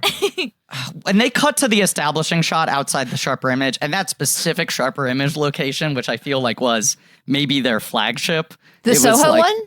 No, I think that's the one that was near Trump Tower, right? Or am I wrong about that? It looked like the Fifth Avenue one. Uptown? Yeah. Do you think the Soho one was more? The Soho one was bigger, certainly. I guess I just think of Sharper Images being in Soho because that was the one that I saw the most. But so much of the movie is downtown, right? Washington Square Park and the Arch play a big part. And at the end, he seems to be running across downtown, right? Yes. He sees the Arch, and then that's what inspires him to go run to his Lower her. East Side, obviously. That one looked like the Fifth Avenue one to me. But when that establishing shot comes up at the outside of that Sharper Image, I gasped. I just went like, oh. I held my heart. The nostalgia for that God. kind of retail store. I was like, I didn't know I missed that. And something The idea about of like, we're definitely going to have brick and mortar stores for this. We need plenty.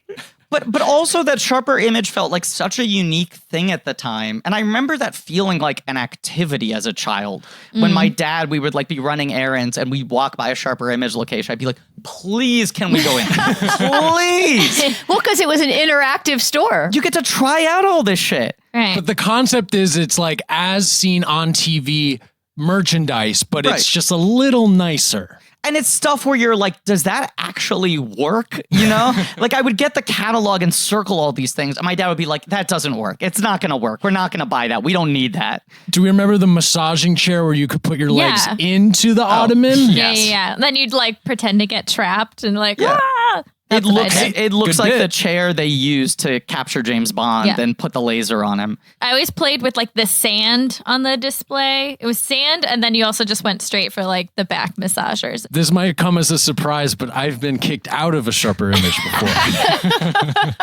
This is a sharper image, sir. Well, another technological note about the sharper image scene is that karaoke in the US seems to be a relatively new thing. They never Yes. use the word, right? And he says, hey, look at this thing. It plays a background and you can sing. I mean, now He that's has to so much explain part the of our concept lives. of Right. karaoke, Yeah. right? And of course, the callback that later on, when he calls her He's on the singing. answering machine, he's bought the karaoke machine, right? When he's leaving his message at the end. But it's one of those things where like every scene like mapped out in the script in terms of here's what needs to happen at this point. He needs to run into his ex-wife or he needs to finally ask her out, you know, or they need to have the conversation about the fake orgasm or whatever. It's like as a director, Rob Reiner always finds a way to make it a little more interesting than just the text of what they're talking about by putting it in a very specific location, by adding some other activity to it, like them trying out the karaoke machine or doing the wave at Giant Stadium or whatever it is, you know? It's like, and that's such a good rom-com thing because rom-coms are, I feel like, so behavioral. What really makes you fall for characters are the little nuances and quirks of how they behave. And that can't be too tied to the heavy lifting of the plot. But also, it's so much about environments and places.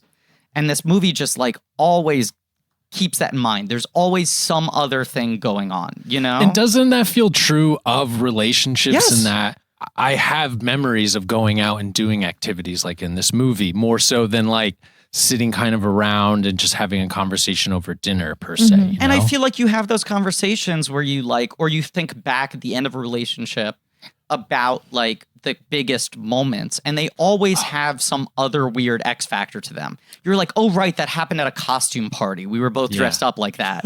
Or when this happened, it was like raining and we couldn't find a cab. Like there's always like something like that was happening simultaneously along with this conversation that will forever be burned in your mind for either a good or bad reason. Right. Well, to go back to the New York setting, Rob Reiner and Nora Ephron are so good at using the landscape around them as part of what makes those scenes memorable, right? Yeah. Whether it's even walking back from the disastrous double date where Bruno Kirby and Carrie Fisher meet, right? And there's that moment that the men are walking a little ahead and Carrie has this line that I'll never forget. I've been looking for a red suede pump, right? And they start window shopping as an Yes. excuse to have their private conversation. Just the way that the terrain of New York works into Yes. all of these behavioral shifts that are happening. And that's a Carrie Fisher ad lib.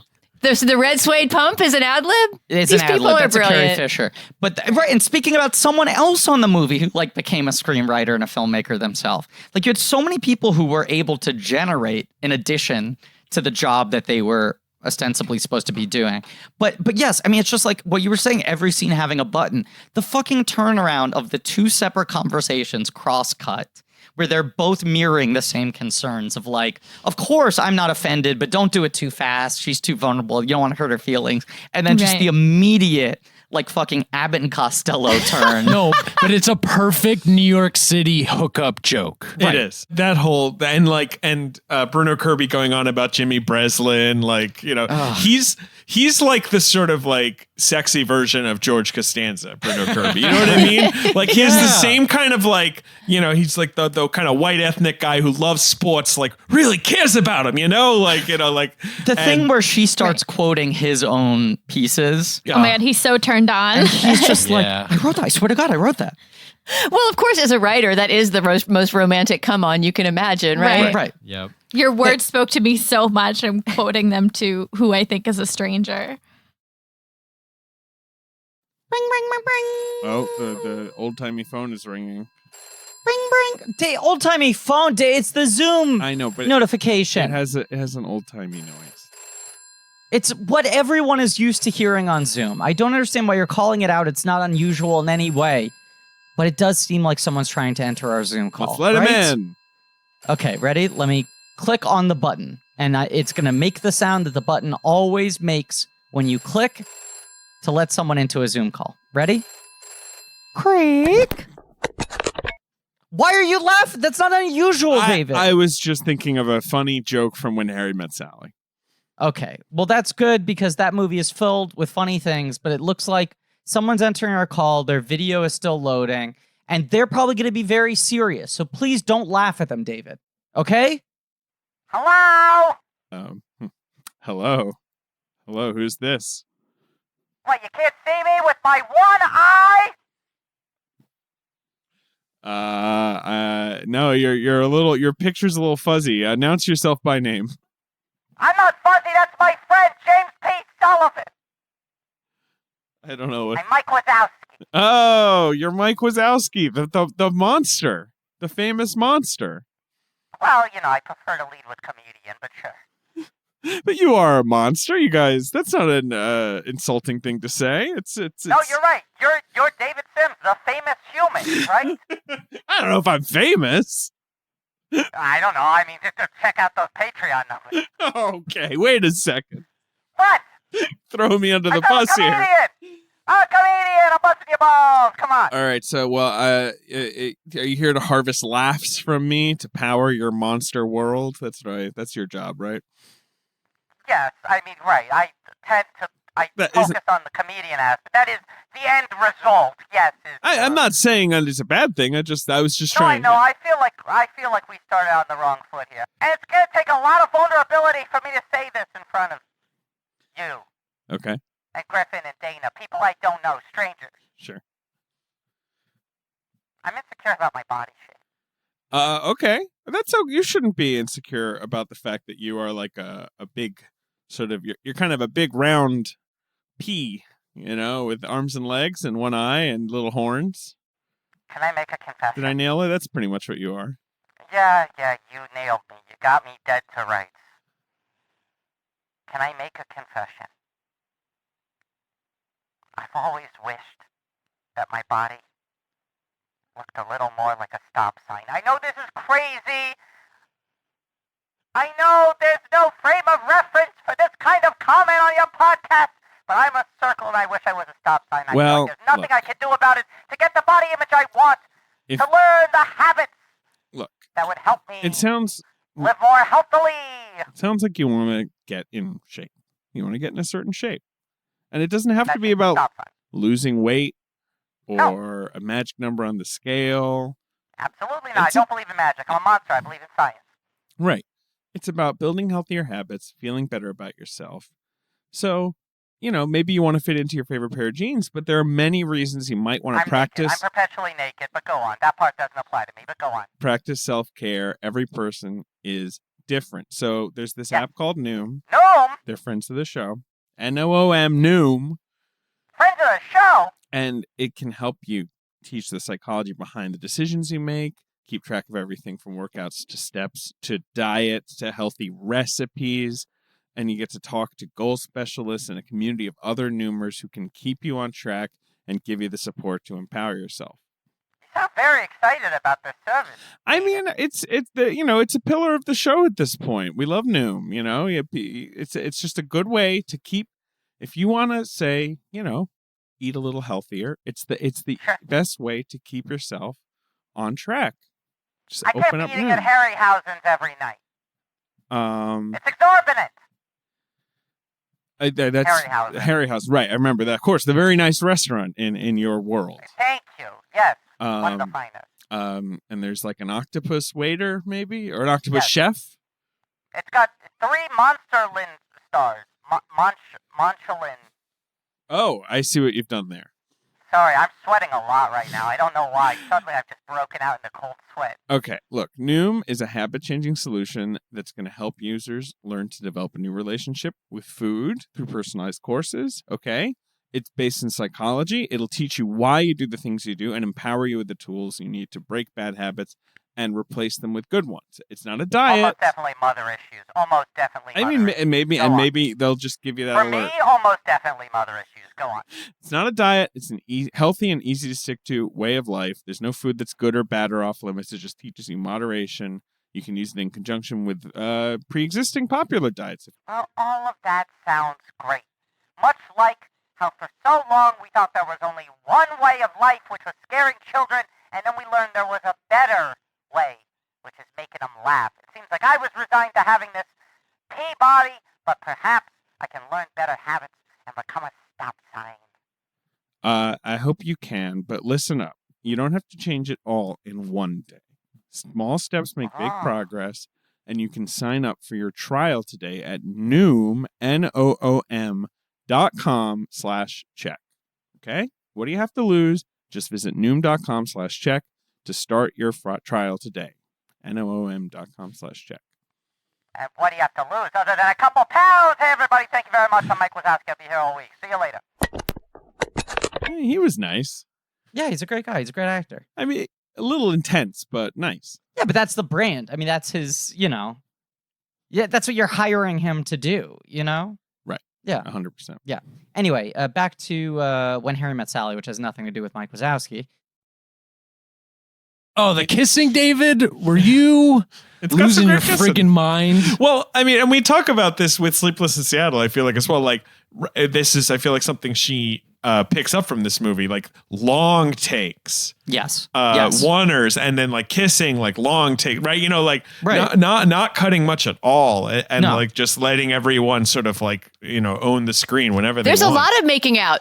Not just Harry and Sally are making out, but we kick off the movie with Billy Crystal just having a total face mash with his initial girlfriend, right? A lot of kissing and, noises. and we see her making out in the airport. Just everybody is constantly snogging. Yeah, her making out in the airport and Crystal just sort of waiting for them to be done so that he can say hi.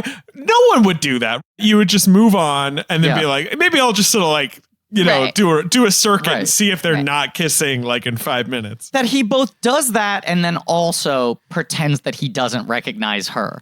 Like, he's so clearly, the move you realize he's doing later is he's waiting for her to say that she remembers him. And then when an hour and a half later she doesn't, he finally breaks the ice on the plane. I disagree. I think he remembers her, but he can't place her. And then because on the plane, he remembers her name when he pops up, which initially, his timing, by the way, when his head pops up behind her on So the good. airplane seat. So good. Yeah, Just the use of that surface. And then the guy switches. He recognizes her when she's doing the convoluted order. That's when he picks it up. Yeah. I mean, he is a genuine cad because he asks publicly, like, did we have a... Right. And then he does like a Did I fist. bonk you? Right. And it's sort of like, Jesus, Billy.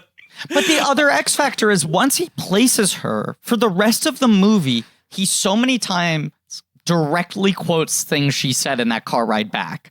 There's the scene where he's talking about the high maintenance, low maintenance thing with her, and he jokes about the insane order she makes at the diner with the chef's salad and the pie a la mode, and he remembers it almost verbatim. So there's that thing of like him being like, I don't remember, did we stop? But then he remembers everything about her a la mode order. Like, even if it was buried deep somewhere in his subconscious, that night clearly made an impact on him. I think he liked her from the jump, and then Absolutely. he wasn't mature enough. Or to be vulnerable with her. He thinks the only way to be with a woman is to be the alpha asshole. Thinking about that airplane scene, their energy throughout the movie, it's like the world around them doesn't exist. Yes. Yeah. And they're talking so loud and they're doing bits. And it just feels very true again to like having this deep connection with someone where it's like you're not even aware of really the people around you necessarily. That's so true. And then it's sharper image. Until Helen and Ira come along, they don't care that they're singing an Oklahoma song in the middle of a store. Of course, that's part of what the sharper image was all about. Yeah. But you're right that they have this sense that when they're together, they're almost on a private stage that only they can see. Which is like very... subtly powerful filmmaking from Rob Reiner. That the way he shoots and edits the movie and the way he sort of often is using pretty shallow focus, so all the people in the background are not really visible. He's making that feeling of when you have great chemistry with someone, whether it's your best friend or the person you're going to marry, that everyone else sort of disappears a little bit. And I also feel like it feels like this movie feels so much like a play with only 4 actors. You could see that airplane scene playing out where they literally are just 2 people on 2 chairs in the middle of a black box theater, and they're pretending that they're talking to a flight attendant to swap seats. Or Well, it was done as a play, right? Wasn't it done as a play with Luke Perry? I can't remember who the woman was. Luke Perry and Allison Hannigan, and I believe that was on the London stage. So bizarre. I mean, that London had this post This Is Our Youth, which was done on the West End with Jake Gyllenhaal and Hayden Christensen and Anna Paquin. Yeah. London had this boom of like, what's a movie that we can just put some stars in like a stage version of it as quick as possible. Right, because like, the Graduate production happened. The Graduate, yes. Right. There's a bunch of them. And that is one of the oddest ones. Luke Perry and Allison Hannigan. So weird. Those are people who are sort of from separate generations as TV stars as well. Yeah. Like they're kind of sort of 10 years apart. But I mean, I did not see it. And I love so Luke Perry, but I don't see him doing the ethnic New York guy thing. Absolutely not. Allison Hannigan would be a better Billy than Luke Perry. Yeah, she'd probably be a pretty good Billy. She could do it. She has the neuroses to her. Talking about that AFI 100 funniest list, it's one of those things where like, with my little checklist, the movies that I prioritized wanting to watch after that were the movies, like those AFI specials were like playing tiny little excerpts of the movies intercut with talking heads of people going like, that movie changed everything. You know, either other filmmakers or actors or the people who worked on the movie. And I remember the line that just absolutely killed me, where I like turned to my mom and I was like, Harry Met Sally, am I allowed to rent that movie? Am I old enough to rent that movie? Like, that's going to the top of my list. It's such a Griffin joke, but after they sleep together, when she goes to the kitchen and he finds her box with all the index cards, with all her VHSs alphabetized, which I just found so funny as a joke. And his delivery of that, of like, do you alphabetize your entire VHS collection on index cards? And she's like, yeah, of course. It's such a specific feeling of like when you start to discover the first embarrassing thing about someone after you slept with them.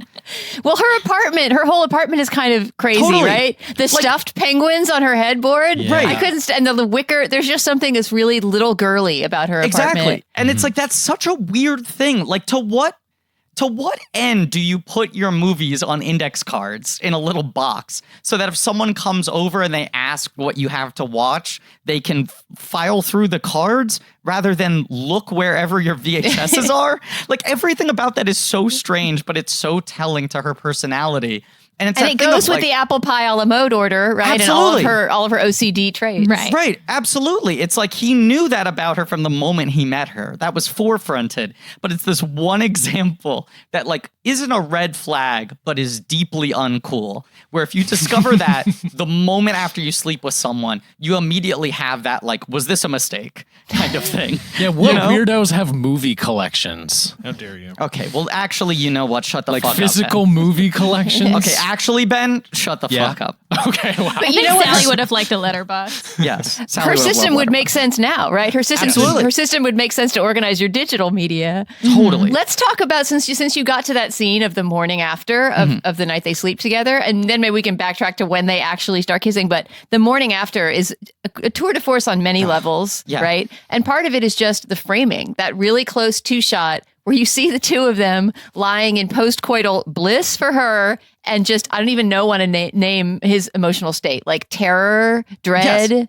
But one foot out on the floor, like 1 foot ready out the door. Yeah. And right, just the dramatic irony of that, right? Like, we see them both, but they don't see each other. And so we see the complete contrast between their emotional states because of that framing. It is so good. If I can correct you on one tiny thing, Dana, and it's the thing that I think makes it so transcendent, most movies do the morning after. It's like they cut straight from them falling into bed to ostensibly 8 hours later, and the guy looking panicked like that, or the woman looking freaked out but like this that. is just a few minutes later. Exactly. Right. It's just post-sex. It's still dark outside. It's still night. They later cut to the following morning, and he still looks freaked out. But that first time jump is however long their first sex lasted. Right, you're right. And that makes it a callback to his earlier thing on the plane about, men are just lying there thinking about how long we have to hold you before we can go home. It's so good. And then that leads into the index cards and everything. And then the next morning is like the further level of him trying to figure out, how do I do damage control on this? Right. Already getting dressed. And then they make the calls to their friends at the same time.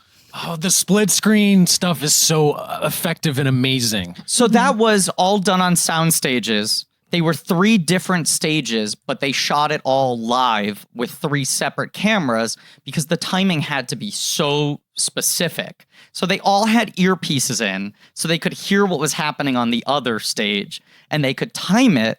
And they spent the entire day just on that one sequence, filming the 3 cameras simultaneously, and it took 61 times to get it. Wow. But it was one of those things where, like, Reiner was like, if you're gonna do it, you have to do it this way. Well, the timing is incredibly hard to get, right? Because the exposition happens à deux. Like, the exposition happens with both of them speaking at once and having to leave space for the other to speak while having a plausible conversation with their friend that they don't know the other person's there. It's very like pillow talk. It's very like rom-coms of yesteryear. Carrie and Bruno also like kind of making up excuses or like examples of what is on in the background while the other, like, it's just so when they look at each other. It's Brian Gumbel. Right. Like, Billy Crystal was like, that's the most difficult scene I've ever had to do in my life. But it was like exciting how difficult it was because so often your cues for dialogue are not lines being said to you. Like, my cue I had to pick up was something that Meg Ryan saying to Carrie Fisher, which I, as an actor, am not supposed to be hearing. Like, as a character, that's outside of my purview, even though I have to hear it because I'm waiting for that to cue me. So you have to look like you're still in the scene and not just passively waiting because you're on camera the whole time. You're not going to cut, even though you're waiting for your moment to say your perfectly timed thing. And he was like, it was 61 takes. At take 40, they finally got a perfect one. And then when everyone hangs up the phone and Bruno Kirby and Carrie Fisher have those 3 final lines to each other, Bruno Kirby blew his line. Oh, wow. And Rob Reiner was like, are we ever going to get it? Like, am I fucked? Is this too big a check I wrote for myself? And he like belligerently barrels through, does 20 more takes. The 60th take is perfect. And he's like, let's do one more just to see now that we got a perfect one. And the 61st is terrible again. And he's like, yeah, no, push my luck. It's done. That's it. That's it. That's amazing. I'll never see that scene the same way again. It's incredible. It's fucking incredible. I mean, talking about framing, Dana, and you are such an authority on silent film comedy, but there's that thing I think Chapman always said that like drama is a close-up, comedy is a wide shot. That is so often forgotten today, but this movie is such a great example of that. And I think Nora really learns from seeing it work so well in this movie. And Mike Nichols was really good at that too. I mean, the fact that these were the first 2 directors who worked with her screenplays, I think she really borrowed from that and then develops her own really good style with oneers and long takes and all that sort of stuff, 2 shots, because it is like the reason Chapman was saying that was that comedy at that time was so much about physicality, whereas drama was about the close-ups, the emotions of the actors. And comedy was about actors interacting in the space, watching the stunts and the pratfalls and all their interactions with their environments and other people and whatever. That needs to play at a wide shot because you need to see everything happening in the same frame to get a sense of tension and layout and reaction and action in the same moment and all that sort of stuff. And then that tends to go by the wayside over time as comedies progressively become more and more like sitcoms where it's like shot reverse shot and people just covering it too much and editing too much. But I think Reiner realized and Ephron realized that in a modern, very dialogue comedy, it's still as important to have things play out in wide shots as much as possible because the magic trick isn't, you know, Keaton landing on the grill of an airplane, of a train and dropping the log right onto the tracks at the perfect moment. The magic is seeing Billy Crystal and Meg Ryan deliver all that dialogue without a cut. you know? It's the same kind of like bravura act of performance, which immediately gets deflated if you cut to a close-up. So Right. you have to cut to a close-up only if it really matters, if there's a very specific reason to do it. And otherwise, it's better to do 60 takes in order to get the perfect like composite shot. It's just like a crazy well-directed I think movie. it's good to talk about this because this is seen as a fluffy movie, especially at the time. And like, you know, there's good cinema here, like you're saying. Yeah. Just something we haven't mentioned at all that's a really key structuring element to this movie is the interviews with the fake old couples. And can we talk about that? And maybe, Griffin, you know something about the genesis of that idea? Because those are actors, correct? It's based in actual interviews done with couples, but they hired actors to make it more, you know, professional. So Alan Horn, who was Rob Reiner's partner in Castle Rock, am I getting that right? Is now the head of Disney Pictures after being the head of Warner Brothers. Are you talking about Andrew Scheinman? Andrew Scheinman is the... I'm talking about Alan Horn. So I'm sorry. Oh, yeah, Alan Horn is a Castle Rock guy, yes. Right. Alan Horn came out of Castle Rock. He was one of the founders of Castle Rock at this period of time and one of the people who made so much money off of Seinfeld, but then later becomes the head of Warner Brothers and then the head of Disney on the film side. Right when they're in pre-production on this movie, he goes out to dinner with a whole group of people, including Alan Horn and Alan Horn's parents who were in town. And Alan Horn's parents, who are older, are clearly having a hard time finding an in the conversation. No one's talking to them. They don't know how to really interact and engage. And Rob Reiner, being such a mensch, is like, I'm going to talk to Alan Horn's parents. I want to make them feel included in the conversation. Sure. So he, as small talk, asks them, how did you meet? And they tell the story that is, I think, the first story in the movie. Of I was with my third wife, I see this woman, I tell myself, this is the woman I'm going to marry. And 3 weeks later, we were married. We've been married for 55 years. And Rob Reiner is so blown away by that story that he's like, we need some of that in the movie. So he finds a bunch of older couples and films them telling their stories. And he's like, and they weren't good on camera. You know, people who aren't actors, they talk on and on and on too much and all these details. They don't know how to tell a story. So they filmed the real people telling their real stories and then hired real actors, had them look at the footage, cut down the dialogue, you know, had Nora tighten it a little bit. But it's essentially reenactments of the actual stories from real couples. The best one is the couple where they keep finishing each other's sentences. So good.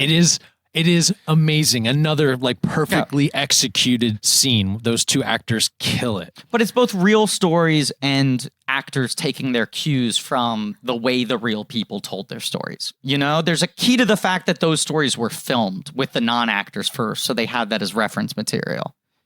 I also like the one where the woman, the like tiny old woman, just like gives her whole spiel, and then the guy... What's his line? Is that he introduces himself? Yeah. Oh yeah, his first line was, "I'm Ben Small of the Coney Island Smalls." Oh yeah. And then they go, and that was it. I knew. But yeah, no, the sentence finishing couple, that's the one where they're like, he lived on 183rd Street, I lived on Fordham Road. We never met, you know, like where they keep elaborating on this. Like, but we never met in New York. We were in the Chicago. Ambassador Hotel in Chicago. Right. The third I floor rode and then the 12th floor. 9 extra floors. I mean, like, again, in such a low concept movie, it is a funny bit of like slight high concept where it's like, yeah, what you're watching is just another one of those crazy stories that you never would believe. It reminds me of you two. Of you two? Griffin and Dave, you always finishing each other's sentences, talking about some weird movie stuff. Sure. I mean, David and I are the modern Harry and Sally. I thought you were talking about Bono and the Edge. Another Harry and Sally. They had a meet cute for sure. Yeah. The thing it makes me think of is the mockumentary style of Spinal Tap, right? Totally. Something that Reiner had already proved he was good at. These kind of moments that seem like they couldn't possibly be scripted, but they somehow are. And Reiner was like so good in this window of being just like this incredible kind of completely unpretentious studio filmmaker who could adapt his style pragmatically to whatever that project demanded, you know? I think that was what blew people away so much at the time, was just like, every film this guy makes is like a different genre, and he's like doing all of them well. And it's because he didn't have a super defining style other than his sense of humor, which then starts to become less relevant as he does like Misery and A Few Good Men.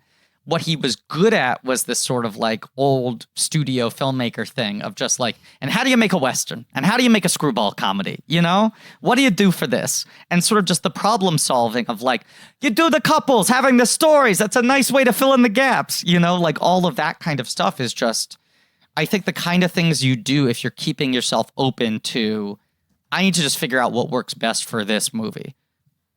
And even just he talks about, I forget what it was, but they had a different title for the script that was bad. It's How They Met, something like that. How They Met. That's bad. Right. And on during production, on set, he would say, like, there's a contest. Any crew member can pitch me a new title, and if you get the right title, I'll pay you $200. You know, I thought it was a case. It was a case of champagne that he promised. Whoever named the movie. It was a case of champagne. Do you know who it was that finally picked the title? I don't. That's a good question. They need to come forward for their champagne. You know, you have to be very lacking in ego in a way that makes sense, but so few filmmakers or directors are, to just be like, I am willing to concede that anyone might have a better idea than I do. You know, that it could come from a PA, that it could come from the catering guy. And I'll listen to that and consider it. It is a wonderful title. It's wonderful because it's so specific. I mean, a joke I feel like the film critics are always saying about specifically rom-com titles is how interchangeable they are. Something's right? Gotta give. Right. It's just always right. It's always some sort of a, I don't know, just sort of a vaguely familiar grouping of words that's sort of a saying. And it's not associated at all with the specific characters or world of that movie. The Patton Oswalt joke is feeling kind of, sort of. But as Rob Reiner said, the thing that makes the title work is the ... Because when Harry Met Sally is the opening sentence of the movie, they don't get along. But what it's about is the ... What is the long-term ripple effect of these two people meeting? It's funny because in Katz's, the sign says where Harry met Sally, which of course it should say that. I get that you want to communicate this quickly, but very, very inaccurate. They did not meet there. It's also a wild thing that, like, and most people don't know this, you know, it's a very New York-y thing to know, but Katz's famously is a restaurant where you pretty much go to the actual counter where someone is preparing the food with your ticket. You don't have sort of waiter service traditionally in this kind of way, but they understood that the button was so good that it's like, have the waiter come around, you know? Katz's is more busboys and then someone dropping off your dish, but it's like you get like, it feels like a commissary. You get like a meal ticket and you go up to the guy at the grill and go like, I want like bratwurst. And then they write it on your ticket. And then when you leave, you have to pay $18 for a sandwich. They don't let you through the turnstile until you pay. Is Katz also like ever that quiet to like have a conversation Absolutely like that? not. Or is it also just not quiet because of When Harry Met Sally? Totally. It's like they're really fucking with the rules of how Katz's actually functions. And yet it's the most iconic Katz's scene of all time. Right. But she could not have faked the orgasm in the line waiting for the ticket at Katz's, right? No. I mean, effective. No. There's no table to slam down on. No, and the joke doesn't work unless a waiter is coming and asking, you know, so what are you having? Well, I'm looking at the other Sallys. Elizabeth Perkins, Susan Day, Elizabeth McGovern, Molly Ringwald. Like, these were all people who were going to be all good Sally. actresses, not the same movie.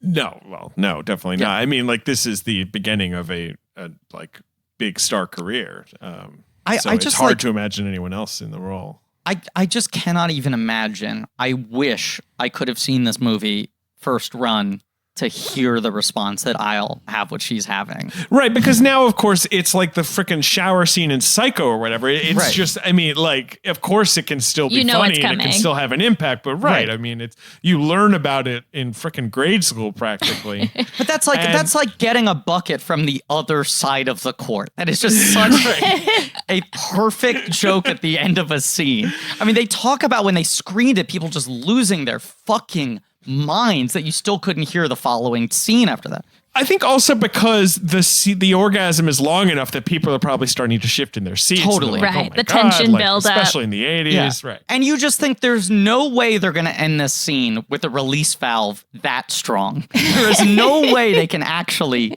do it.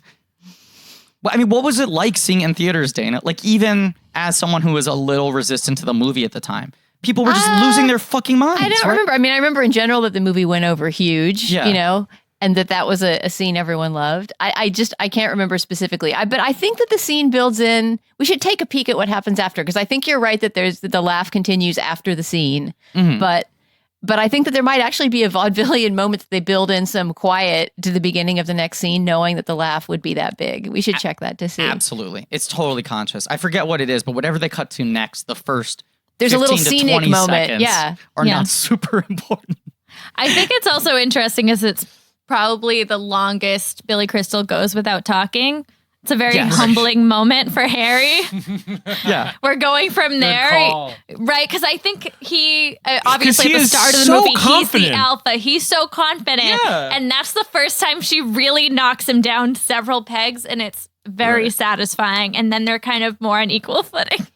And it's also that thing of like, when someone makes a joke about them having sex, the weird level of intimacy the conversation then has after it. Because it's like, oh, I'm now thinking about you as a sexual person. You forced that into my brain. And her having to perform an orgasm in front of him is like the most heightened version of that. And like orgasms aren't a thing that are even being discussed in movies, let alone like mainstream rom-coms at this point in time in America, you know? Right. Now it feels trite, but then, of course. Right. Like, if this is being discussed as a topic, it is so much more obliquely. It is like the contest in Seinfeld. And to have a scene where, like, it starts and you think, oh, are they not allowed to say the word? And then he finally goes, like, the orgasm. They don't, he had the orgasms, you know? Well, that's a moment where I think you see something that sets this apart from the Woody Allen movie that at the time I would lamely have thought it was just a bad imitation of, right? And where you see that it was written by a woman, is that it's total one-upmanship on her part, right? I mean, what she does is win that argument by kind of pulling the card of her womanhood and her experience as a woman.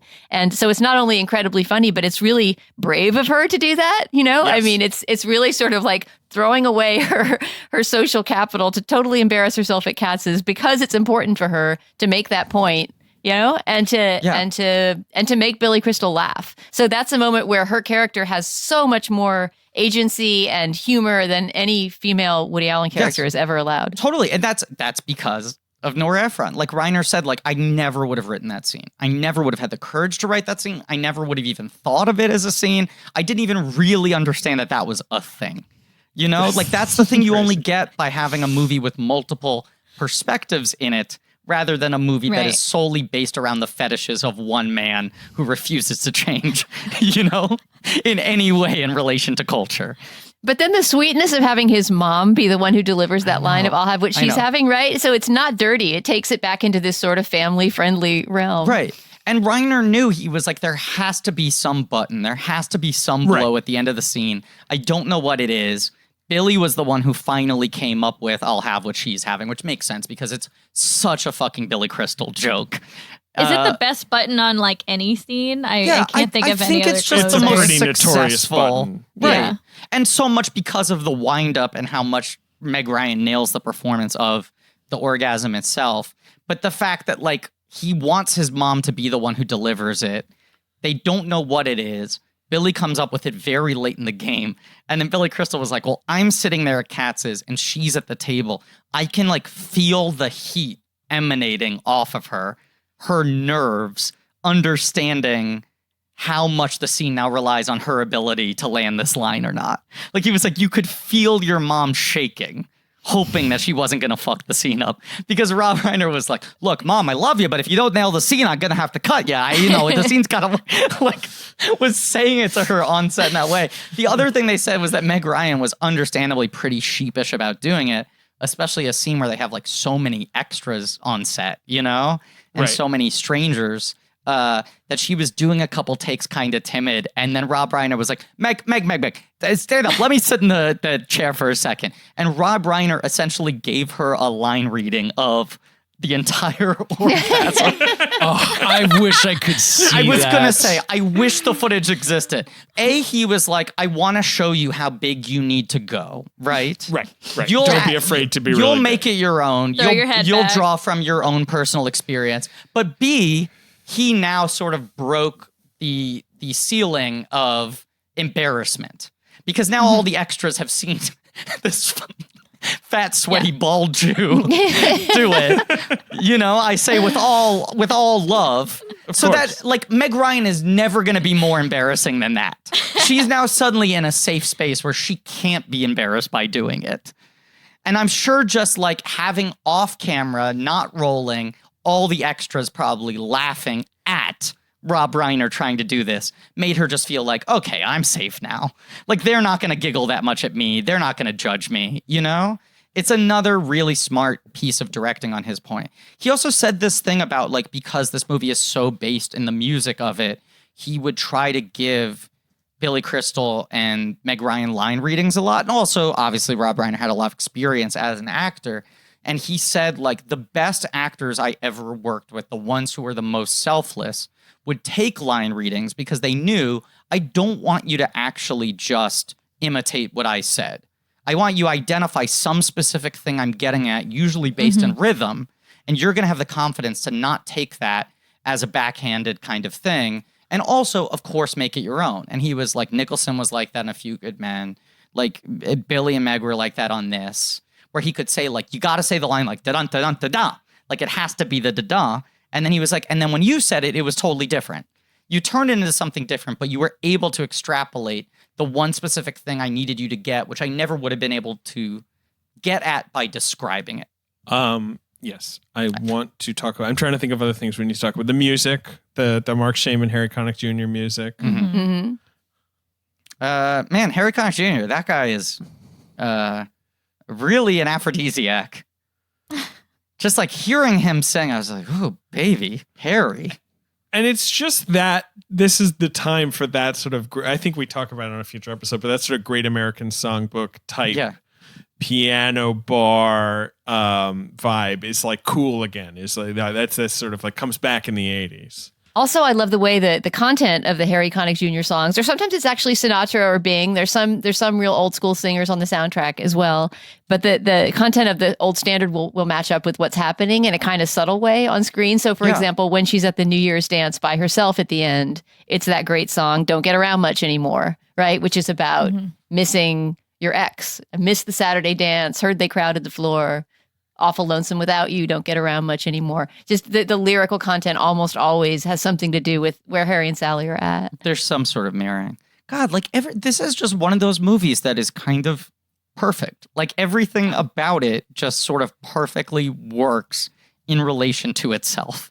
I forgot we didn't talk about how there's 2 New Year's parties in this. Yeah. Well, there's the seasonal structure. After the 2 5-year jumps are over and we're in the present day, it's basically a Christmas movie, right? A sort of end of the year Christmas to New Year's movie, because there's this structural seasonal thing going on where you see them at the New Year's dance making the promise that if they don't have a date, they'll go to the next New Year's dance. And I believe there's just supposed to have been 1 year that elapses, right? Between those two. And during that year is when they have sex, regret it. Right. Jess and Bruno get, sorry, what's his name? Jess and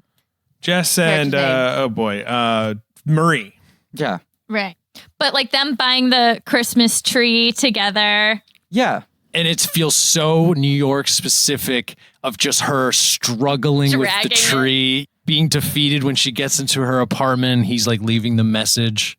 Everything's mirrored, right? The stuff you saw them do together, she has to do alone. But that's like, I mean, any good rom-com has some degree of mirroring, but also kind of needs to end on a callback, right? Like every good rom-com ends with some sort of callback to show how the characters have grown or changed or really internalized something. So you have to like recall something that made an impact earlier in the film. And I think about a movie that I think is perfectly charming. I know, David, you like even more than me. Sure. What did it end up even being called? The one with Zoe Kazan and Daniel Radcliffe, where they changed the title. In America, it's called What If. Fucking awful elsewhere, title. it's called The F Word. Right. Great movie. But recently rewatched it. Still good. I enjoy it. You like it a lot more than I do. But it is a movie where they do that thing with the fried gold sandwich where that's supposed to be like the callback that he brings the sandwich or she brings the sandwich or whatever. But it's one of those things where when they set up the sandwich in the movie, you're like, I get it. You know this it's is going to the come thing. back. Yeah, sure. You identify it as like, that's the thing that's going to come back. And this movie has the confidence to make the callbacks very small and subtle. I mean, the callback is the year between these two parties, you know? It's the environment. It's the passage of time. It's that feeling that happens on New Year's Eve. And the kiss they share on the first New Year's is very kind of like, oh, we're outside and we're making eye contact. Like, okay, we're just going for it. We're friends. And then, how much changes in that year. So it's so organic and earned, but it's also just that like New Year's Eve is the time where you go like, oh, geez, where was I a year ago and 2 years ago and 3 years ago? Where you really start to chart like the passage of time and what's mattered to you and what hasn't. And they also just do that super elegant montage of all the quick shots when he's of their in various Washington moments. Square Park. Yeah. Which I grew up right by Washington Square Park. A big running theme throughout downtown Griffey-Nooms. A big running theme of this Nora Ephron miniseries is seeing New York depicted on film and me crying because I no longer can go to the locations of the city I still live in. I think the saddest pandemic flashback moment for me was when the three friends, Lisa Jane Persky, Carrie Fisher, Meg Ryan, are having drinks at I guess it's the lake on Central Park. Yeah. Right? I don't even know if that cafe still exists, but there's just this great New York moment of just hanging out with your friends, talking about, your messed up relationships and drinking wine. And it was just nostalgia for Carrie Fisher, know, but also nostalgia for just New York and socializing. It's hard to not be nostalgic for socializing right now. I know. The arch in Washington Square Park was like what I saw outside my bedroom window. Is like humble brag. But it is one of those things that like is such a point of nostalgia and retrospection for me because I've seen it at like every different point in my life. Even though I don't live near there anymore, whenever I go by there, I have that same flood of emotions. And the fact that in this movie, that is the visual trigger for him. And it's once again a very subtle callback. It's just like they make a point of really framing it clearly when he gets out of the car after the drive. But it doesn't feel like they're underlining it. It feels like, well, it's a beautiful thing. You just got to frame it. But it means that at the end of the film, when he walks by it again and the framing is replicated, suddenly you have that New Year's Eve feeling of, oh, think about how far we've come in the last 90 minutes. Also, that montage. Feels like having memories of your relationship. Like it just feels so real to me. It feels really, like how memories play in your mind. Yeah, it made me cry really hard that moment. I totally cried. Yeah, I had forgotten he saw the couple too. He sees them kissing outside and then it cuts to his face and just in that moment and he's like, I wish I was with Sally right now. Right. Yeah. And that calls back to what she said when she tells him about her breakup with Joe. Remember where she talks about taking the cab ride with the little girl and they say, I spy a family, and she starts to cry. What a good goddamn movie. Is there anything else we need to talk about? I'm trying to think. I don't think so. I think we've done a good job. I just wanted to say the wedding dress is the worst. It's not great. You mean Carrie's dress? Yeah.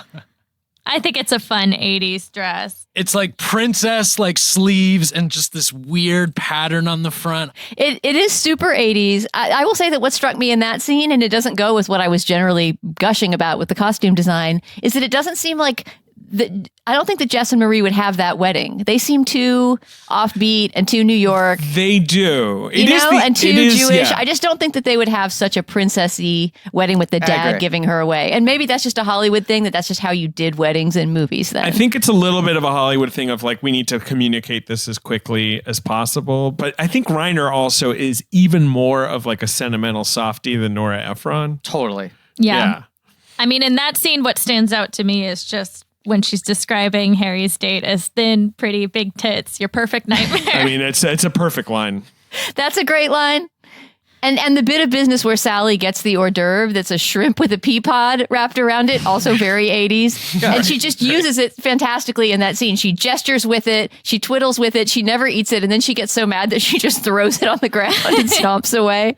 I was talking with my sister Romley, who will never be a guest on the show again, about Nora Ephron being a sort of underrated food filmmaker. Julia and directed. Heartburn. Well, right. So her final film is the one that is explicitly about food. But so many of her movies, so many of the most iconic moments happen in restaurants, have food items around them. And the thing I think she's particularly well tapped into is the relationship between food as a form of socialization, you know? Yeah. What it means when you make a meal for someone, when you share a meal with someone, what it means to go out to a restaurant, and the difference between a high-class restaurant and places like Katz's, and doing it in a group versus doing it on a date, and all these things. It's like food is always really important in her movies, but it's never food porn, despite her showcasing a lot of great food, even like the carbonara in bed and Heartburn. Like, she's just very attuned, and she was a great appreciator of food. She cooked a lot in her real life. But she's very attuned to the role that food has in our lives and in forming relationships, I think. Well, and Billy Crystal's observations about the Malamar being the great cookie, Yes. which we hear in voiceover. I also love how that voiceover, I usually can't stand the use of voiceover in movies. There's rare exceptions. It's hard to do well. And I especially don't like when voiceover is randomly introduced late in a movie when it Right. hasn't been Just like established. one and scene. yet, in this movie, it works Perfect. perfectly. Absolutely perfectly. perfectly. It defies all logic. It's another It one of those does things defy where it's just logic. like, I don't know why that works. It's a bizarre thing to introduce so late in a movie that's very formally sort of concise. Like, Yeah. it has not been doing stuff like that. It's just after they sleep together, and then back to the food thing. They're like, oh, we'll get dinner tonight, and then that's when they both kind of like, oh, it was a mistake. Oh, the awkward salad crunching. The sad, awkward salad crunching And him scene. being like, it's great that we don't have to say anything to each other. That's so good. Another good button, right? Because then the Yeah. scene just awkwardly ends. And not to like refer everything back to the one guy I usually try to avoid referring to, but you compare that one usage of voiceover for his internal monologue to like Manhattan, which is so overrun with that, you know? Right. Woody Allen really leans on voiceover too much. Right. And the often. final example of it, which is like, when he's sort of like narrating, it starts, I guess, as a therapy session, but then cuts to the montage, very similar to this movie, where he's thinking about all the different moments with Mariel Hemingway. And you're like, he's literally using the romantic jazz music and the internal monologue to normalize his relationship with a high school student, in a movie that is like laying way too much track of too much voiceover of him fetishizing everything he likes. And then this movie just drops it in a one scene with a similar montage, and I would argue executes both better. Yeah. One last food thing is they're doing Pictionary or something. There's that scene. So good. Oh, yeah. Which is Baby another talk. just perfect like sketch Baby kind talk. of scene. Yeah, but Carrie Fisher makes coffee with like a Zabar's like coffee bag. Yeah. And I just like immediately just like got so nostalgic and like wanted to go there. But I ended up ordering stuff from them online for Mother's Day. Okay, this is what I want to say. If I can get a little political here for a second. Oh, boy. I'm joking. The American delicatessen has already become a little bit of an endangered species. And watching this movie, which is so New York and so Jewish in so many ways, and has this famous Katz's Deli scene, I ordered delivery from a local delicatessen near me. A lot of them have closed down nationwide, but particularly in New York in the last 5 or 6 years. There's a documentary that's not particularly good, but very entertaining called Deli Man from earlier this decade. I just want to say, during the pandemic, during this time when a lot of restaurants are in danger, if you have a local deli that you can order from, maybe throw them a little bit of business. I know Russ and Daughters is shipping boxes because That's I've the seen other some- thing I was going to say. My mom got me a box from them for my birthday. It was very nice. A lot of these lovely. delis, I think Katz's does this too, Sarge's, Russ and Daughters, you can order stuff shipped to you anywhere, but nationwide. So if you are a fan of delicatessen, you want to keep them alive in this country, because we're talking about one of the great delicatessen movies of all time, think about doing a little online search. Get some pastrami. Come on now. Get some smoked fish, baby. If you want to have what she's having, consider sending a salami to your boy in the army. Wait, what is she actually having? Actually, she's not having a pastrami sandwich. She seems to be stacking turkey Great onto question. her bread. I'm going to Google this right now while we do the box office game. All right. Something with sauce on the side. Yeah, what On the side is was Big with her. Sally having, it looks like she was having maybe a deli mustard on sort of a white meat. I also wanted to confirm it's the sharper image on 57th between 5th and 6th. I knew it. Griffin's guess. That was my favorite one. The Soho one was bigger, but something about that one felt fancier because it was near like, all right, this Fifth film, Avenue, Central Park, everything. Okay. This film platformed in the summer, which you would never do now. Wow. Like it opened its first weekend. It opened on like less than 1,000 screens to like $1 million, and it makes $92 million. It was a huge hit. It like multiplied really well. I mean, big word of mouth hit. I'm sorry. What was the final total? 92. Wow. So its first weekend is limited. But it opened in the summer, July 14th, which again is kind of funny. You'd think this would open in the fall just because that's its sort of vibe. It's an autumnal movie. It is. But a lot of these Ephron movies open in the summer, as we've been finding out. Like that's back. Comedies would play in the summer with these. I'm still searching for an answer. He's obviously eating a pastrami. All it mentions is that she's eating coleslaw because the main thing you see her eating is forkfuls of coleslaw. I'm still trying to figure out what sandwich she was having. Well, after the orgasm ends and she looks at him with that smug expression, she has this very triumphant bite of coleslaw. That's another example of Meg Ryan's just incredible use of props and business. It is turkey. It's turkey with deli mustard. One final moment of very Rob Reiner timing I want to say before we go back to box office because I just remembered this. The scene where Bruno Kirby and Billy Crystal are in the batting cages. Yeah. He realized for framing, because he wanted to get it only from two angles where you can do reverse on the two sides of their separate cages, he asked Billy Crystal to bat left-handed so that it would work from both sides. So Billy Crystal is batting with his non-dominant side, which he learned how to do after 700 Sundays. I mean, the guy put in the work, studying the old great American pastime. But also, rather than it being a pitching machine, he had like grips on set pitching the balls because Rob Reiner wanted the baseballs timed very specifically and comedically. So there's the moment, what is it that Billy Crystal says? He makes some reference to something he did to a woman in bed. She meowed. He made her meow. He made her meow. And then Bruno Kirby is like mind blown, drops his bat, turns around, looks to Billy Crystal, is like, she meowed? That you can do that? That happened? And then 3 balls fly past Bruno Kirby quickly while he's not paying attention. Also, the button to that scene is perfect where he's like, I'm like something to the effect of I'm mature now. And then he yells at a kid. Yes, it's perfect. Also, cages are cool. I love a cage. Of course you do. Okay, box office. The movie comes out in the middle of the summer. What does it open at again, David? $1 million. It's opening limited. I mean, semi-limited. It opened on 700 screens. Wow. I mean, the days when you could open to 1 million and make it to 92. Yeah, exactly. That's what's crazy. In the middle but number of the one summer. at the box office, big action sequel. $17 million in its second week. Lethal Weapon 2? That's right. I always guess one of the Lethal Weapons when you say action sequel. I mean, there's actually, that's a fair point. There's not a lot of action sequels. It feels Probably like right. Yeah, it's a safe guess. It's a good starting guess. Number 2 is the biggest. David, are you telling me that this weekend at the box office, the magic was back? The magic was back. And then, of course, for Lethal Weapon 3, it was back again because they couldn't think of a better tagline.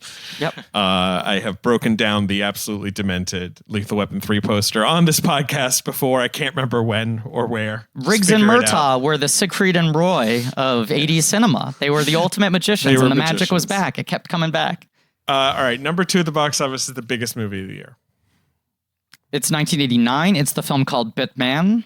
Bartman?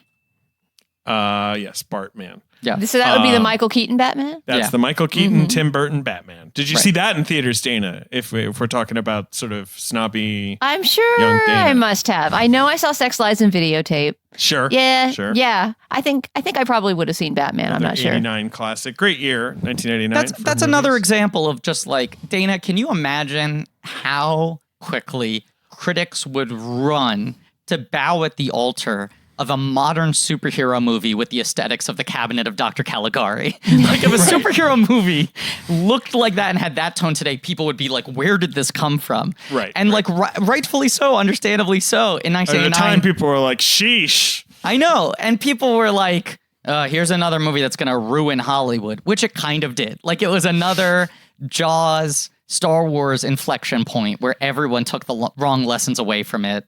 And it killed many genres and many budgets, sizes in the process. Well, and 89, it's the birth of the superhero thing. And it's the birth of the American indie movies. Sex, Lies, and Videotape. Mystery Train is this year. Like, it's a lot of drugstore cowboy. But that just do the right thing, opening totally. the same do the summer. right thing, 100%. But that's a huge shift. Is like the fact that you have Sex, Lies, and Videotapes and Mystery Train and those other movies starting to make an impact, made independently. Means that within a couple of years, Universal would never make Do the Right Thing again. Like that movie does not get made in a studio system. It gets made from independent financing and goes to a film festival. All right. Number 3 at the box office. It's a kids comedy. I definitely saw it, not in theaters. I think I would have been too young. Very high concept. Very high concept. Star-driven, or is the star the concept? Has a star. Has a serious, I would say, a comedy star of the era, but not animated? star-driven. Not animated, but very visual effects heavy. Is it a Robin Williams movie? No. Is it Who Killed Roger Rabbit? No. These are all good guesses. That's 87, right? Okay. I'm sure. We'll be covering soon. It was like it's a Disney movie. It was a surprise success. I don't think it was expected to be this huge, but it was huge. It's not Splash, but it's one of those. It's one of those Disney out of nowhere. Me saying huge is kind of a giveaway. Oh, it's Honey, I Shrunk the Kids? Honey, I Shrunk the Kids. Yeah. Great movie. Was their highest grossing live action film for a long time. It made like $200 million. It was a huge hit. Because here's the thing. It's got big bugs. Like everything's big in it. Yeah. Big grass. It's crazy. Do you guys know that movie? That movie was written by and developed to be directed by Stuart Gordon, the director of Reanimator and Castle Freak. And also the guy who was the first person to ever stage a Mammoth play in Chicago, came out of the Chicago theater. And that was supposed to be his big studio breakthrough. And the reason he didn't direct the movie, do you know this? I don't know. He quit on the grounds that they would not let him give the film his original intended title. Oh, I do know this, which I believe was What Teeny could have been Weenies. better? Honey, I Shrunk the Kids. Teeny Weenies.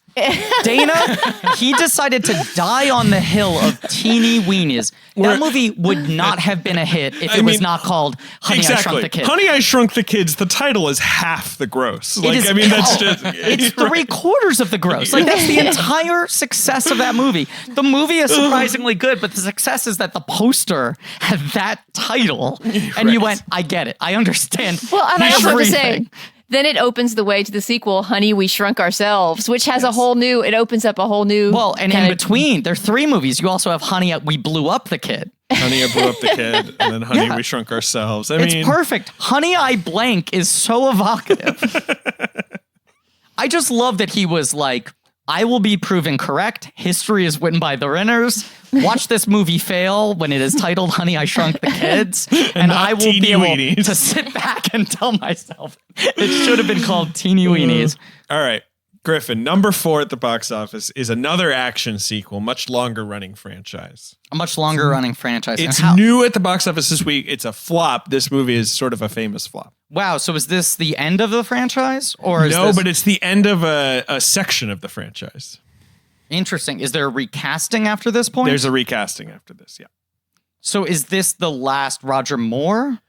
No. Or is it the last Timothy Dalton? Correct.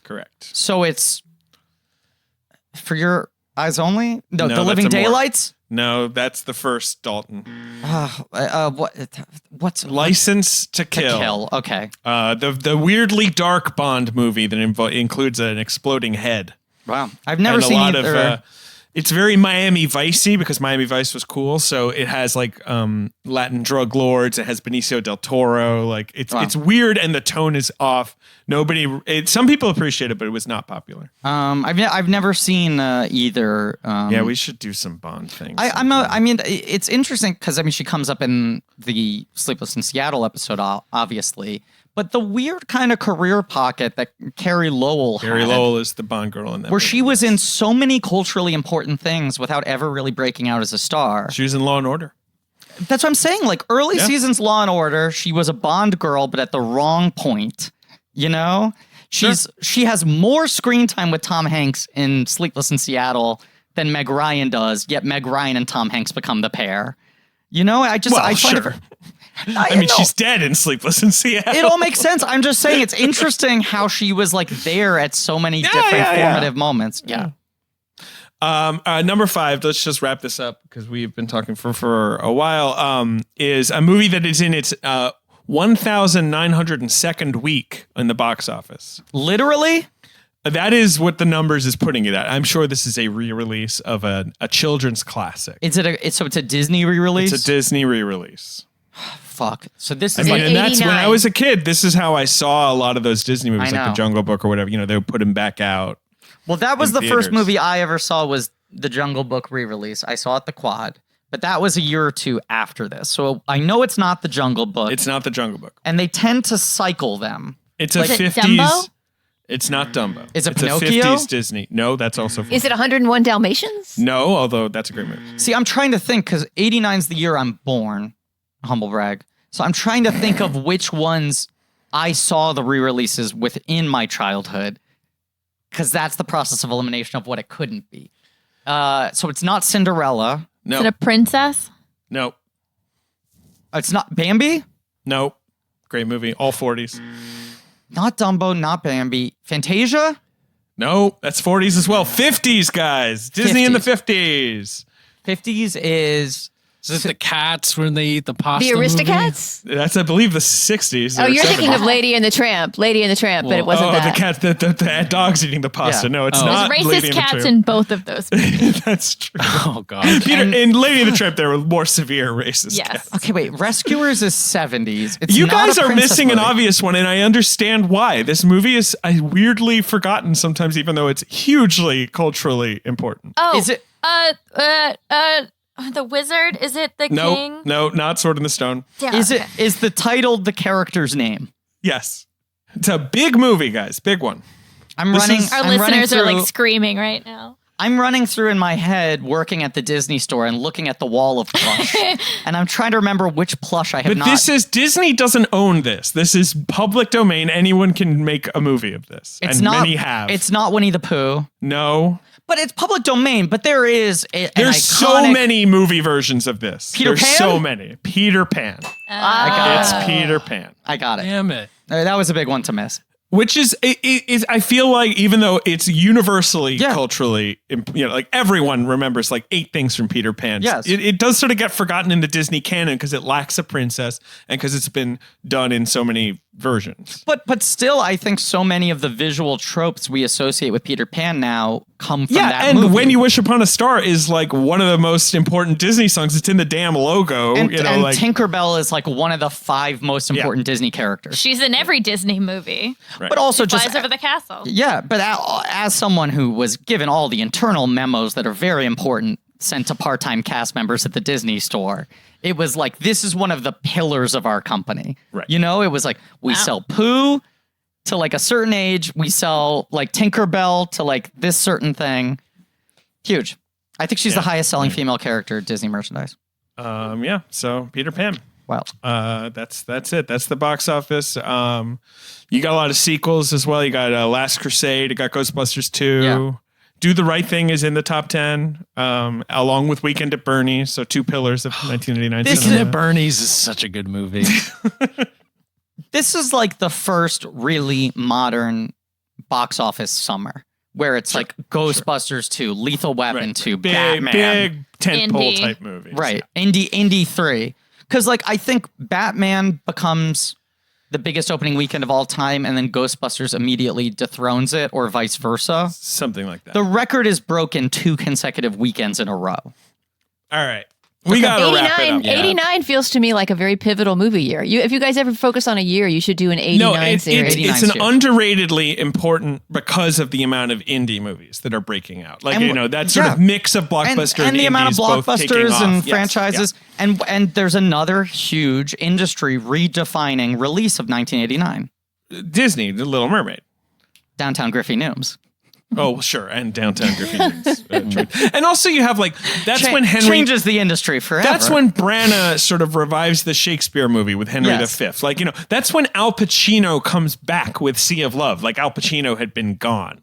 Like, that's when Tom Cruise becomes a serious actor with Born. And then after all of that, Hollywood is like, oh, God, this is a lot. Let's just pick Driving Miss Daisy as Best Picture. Like, let's not wade into this. There's an argument for the 9-year often being the most important within a given decade. And also that being the year where the Academy kind of fucks it up. Like, you think about like 99 being so historic and it goes to American Beauty. I feel like 2019 was a big year and it goes to Green Book. Or I'm sorry. That was, this was a good year, actually. This was Parasite. No, but yeah, 2018 Green Book, I mean, obviously, right. The Bonnie and Clyde year where they don't have the guts, so they go for In the Heat of the Night. Right, that was 69, right? 68, or I can't remember, something like that. But Parasite still goes to your theory that the 9 year is a pivotal year. 9 Maybe years you guys should pivotal. do a series where you go through some decades and grab all the 9 years. Well, we every year do a Blankies episode where we give out our awards for the best in film of the year, and who knows how possible that is next year, depending on what movies do or it's don't gonna be get an interesting Blankies. released. So there's a chance we might have to do like a 1999 what we would have given the awards episode or something like that. But yeah, wow, 89 is an interesting year. Yeah. Dana, thank you so much for being on the show. Really quick. Yeah. Just because, like, Dana, I know you know a lot about silent film. Yeah, trying to. I got this idea. Yeah. Maybe, I don't know, I don't want to like chalk it up to like the next evolution of cinema. Oh boy. How do you feel about loud movies? Loud movies? Everything's loud, screaming, loud sound effects. The music's too loud. I mean, the I'm just Safdie saying. brothers did one last year, right? That's loud cinema. Yeah, it was That's Ben's true. favorite movie of the year. Yeah, and that movie is someone constantly in your ear going like, More of that, please. My whole reaction to that movie is like, congratulations, I'm agitated for the rest of the day. Right. Right. You accomplished that. And Ben was like bopping along with it. Hell yeah. Ben isn't satisfied with a talkie. He wants a screamy. Instead of it's the train, it should be the crane. The right. crane Construction coming into the crane. station. Coming Great. at you. Yeah. Let's bring It this actually train into the drives through the station. screen and kills Yeah. everyone in the theater, right? That's Arrival good. of the crane at LaCroix station. Dana, thank you so much for being on the show. You're one of the best. Oh, it's such a pleasure. I love this show. I love the freewheelingness of it. I love that there's not the sense, as on the other podcasts I do at Slate, that my stupid stuff is going to be cut out. My stupid stuff Hell is just no. going to be Keep it in loved. and It's double going to it. be held up. Double it. We're loosey-goosey here, baby. Yes, we are. But you're one of the best. People should always read whatever you're posting on Slate and listen to both of your podcasts, Slate Plus. It's a time to support the things you care about. If you have any disposable the income, means, and I yes. understand many do not at this point in time, this is a really good time to put your money towards maintaining the survival of the things you love, whether they're the outlets you love in terms of writing or the delicatessens you love in terms of deli meat. And if I could just point out, the Slate Plus subscription for the first year is really friggin' cheap compared to most of the things out there. It's a bit less than a dime a day. And I'm telling get you, a lot of content. And this guy, Trump, he's telling me the economy is going to come back better than ever next year. So you just got to do one year at the low rate. And then next year, you'll be a billionaire. Next year, everyone's going to be a billionaire. He promises it. That 100% is going to be his campaign platform for re-election, right? Like, hey, Just look, you wait. I know the economy collapsed, but I swear to God, I literally promise everyone's going to be a billionaire next year. Fuck the world. Everything's bad. All right, Dana, come on. Thank you for being on the show. When Harry Met Sally is good. Flashback is good. Slate Culture Gabfest is good. And Nora Ephron's good. And I'm excited to do this miniseries. We've recorded a good chunk of them now. And boy, are these movies a good solve for the time we're living in. Nice bomb. Great A for very, rewatching. very nice bomb. So tune in next week for This Is My Life. That's right. Our first Special guest, Michelle Collins. the great Michelle Collins, great stand-up, talking about a movie that most people have not seen that quietly fucks so goddamn hard. Oh, this is the Julie Kavner as a It's so comedian. good. Oh, I love it. Oh, I love it. Now I wish I were doing that one. Okay, I'll listen. It's so good. Everyone tune in. It's a great episode. Michelle's a great guest. I think we got good guests for this whole miniseries. I think it's going to be a really fun one. Oh, yeah. So please continue listening and thank you And please remember to rate, review, subscribe. Go to red.blankcheck.com for some real nerdy shit. Go to patreon.com/blankcheck for special features where I think we're finishing up Toy Story now. Starting. We're in the middle of that. We're almost might be transitioning into some Mission Impossible. Into some impossible missions. And thanks to Ange Vergudo for our social media and also for co-producing this show. Rachel Jacobs for her editing help. And Liam Montgomery for our theme song. Joe Bone and Pat Reynolds for our artwork. And thank you all for being you. At a time like this. There's nobody like you. I don't know what I'm saying. And all as, right. Come on. And as always,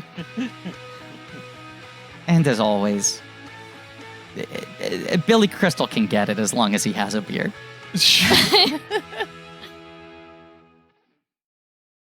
Griffin, are you just going to reenact the fake orgasm scene? No, is that what you're going to do? Is that how you're going Yeah. to start us off? It feels too dangerous. It Okay. feels too risky. Sure.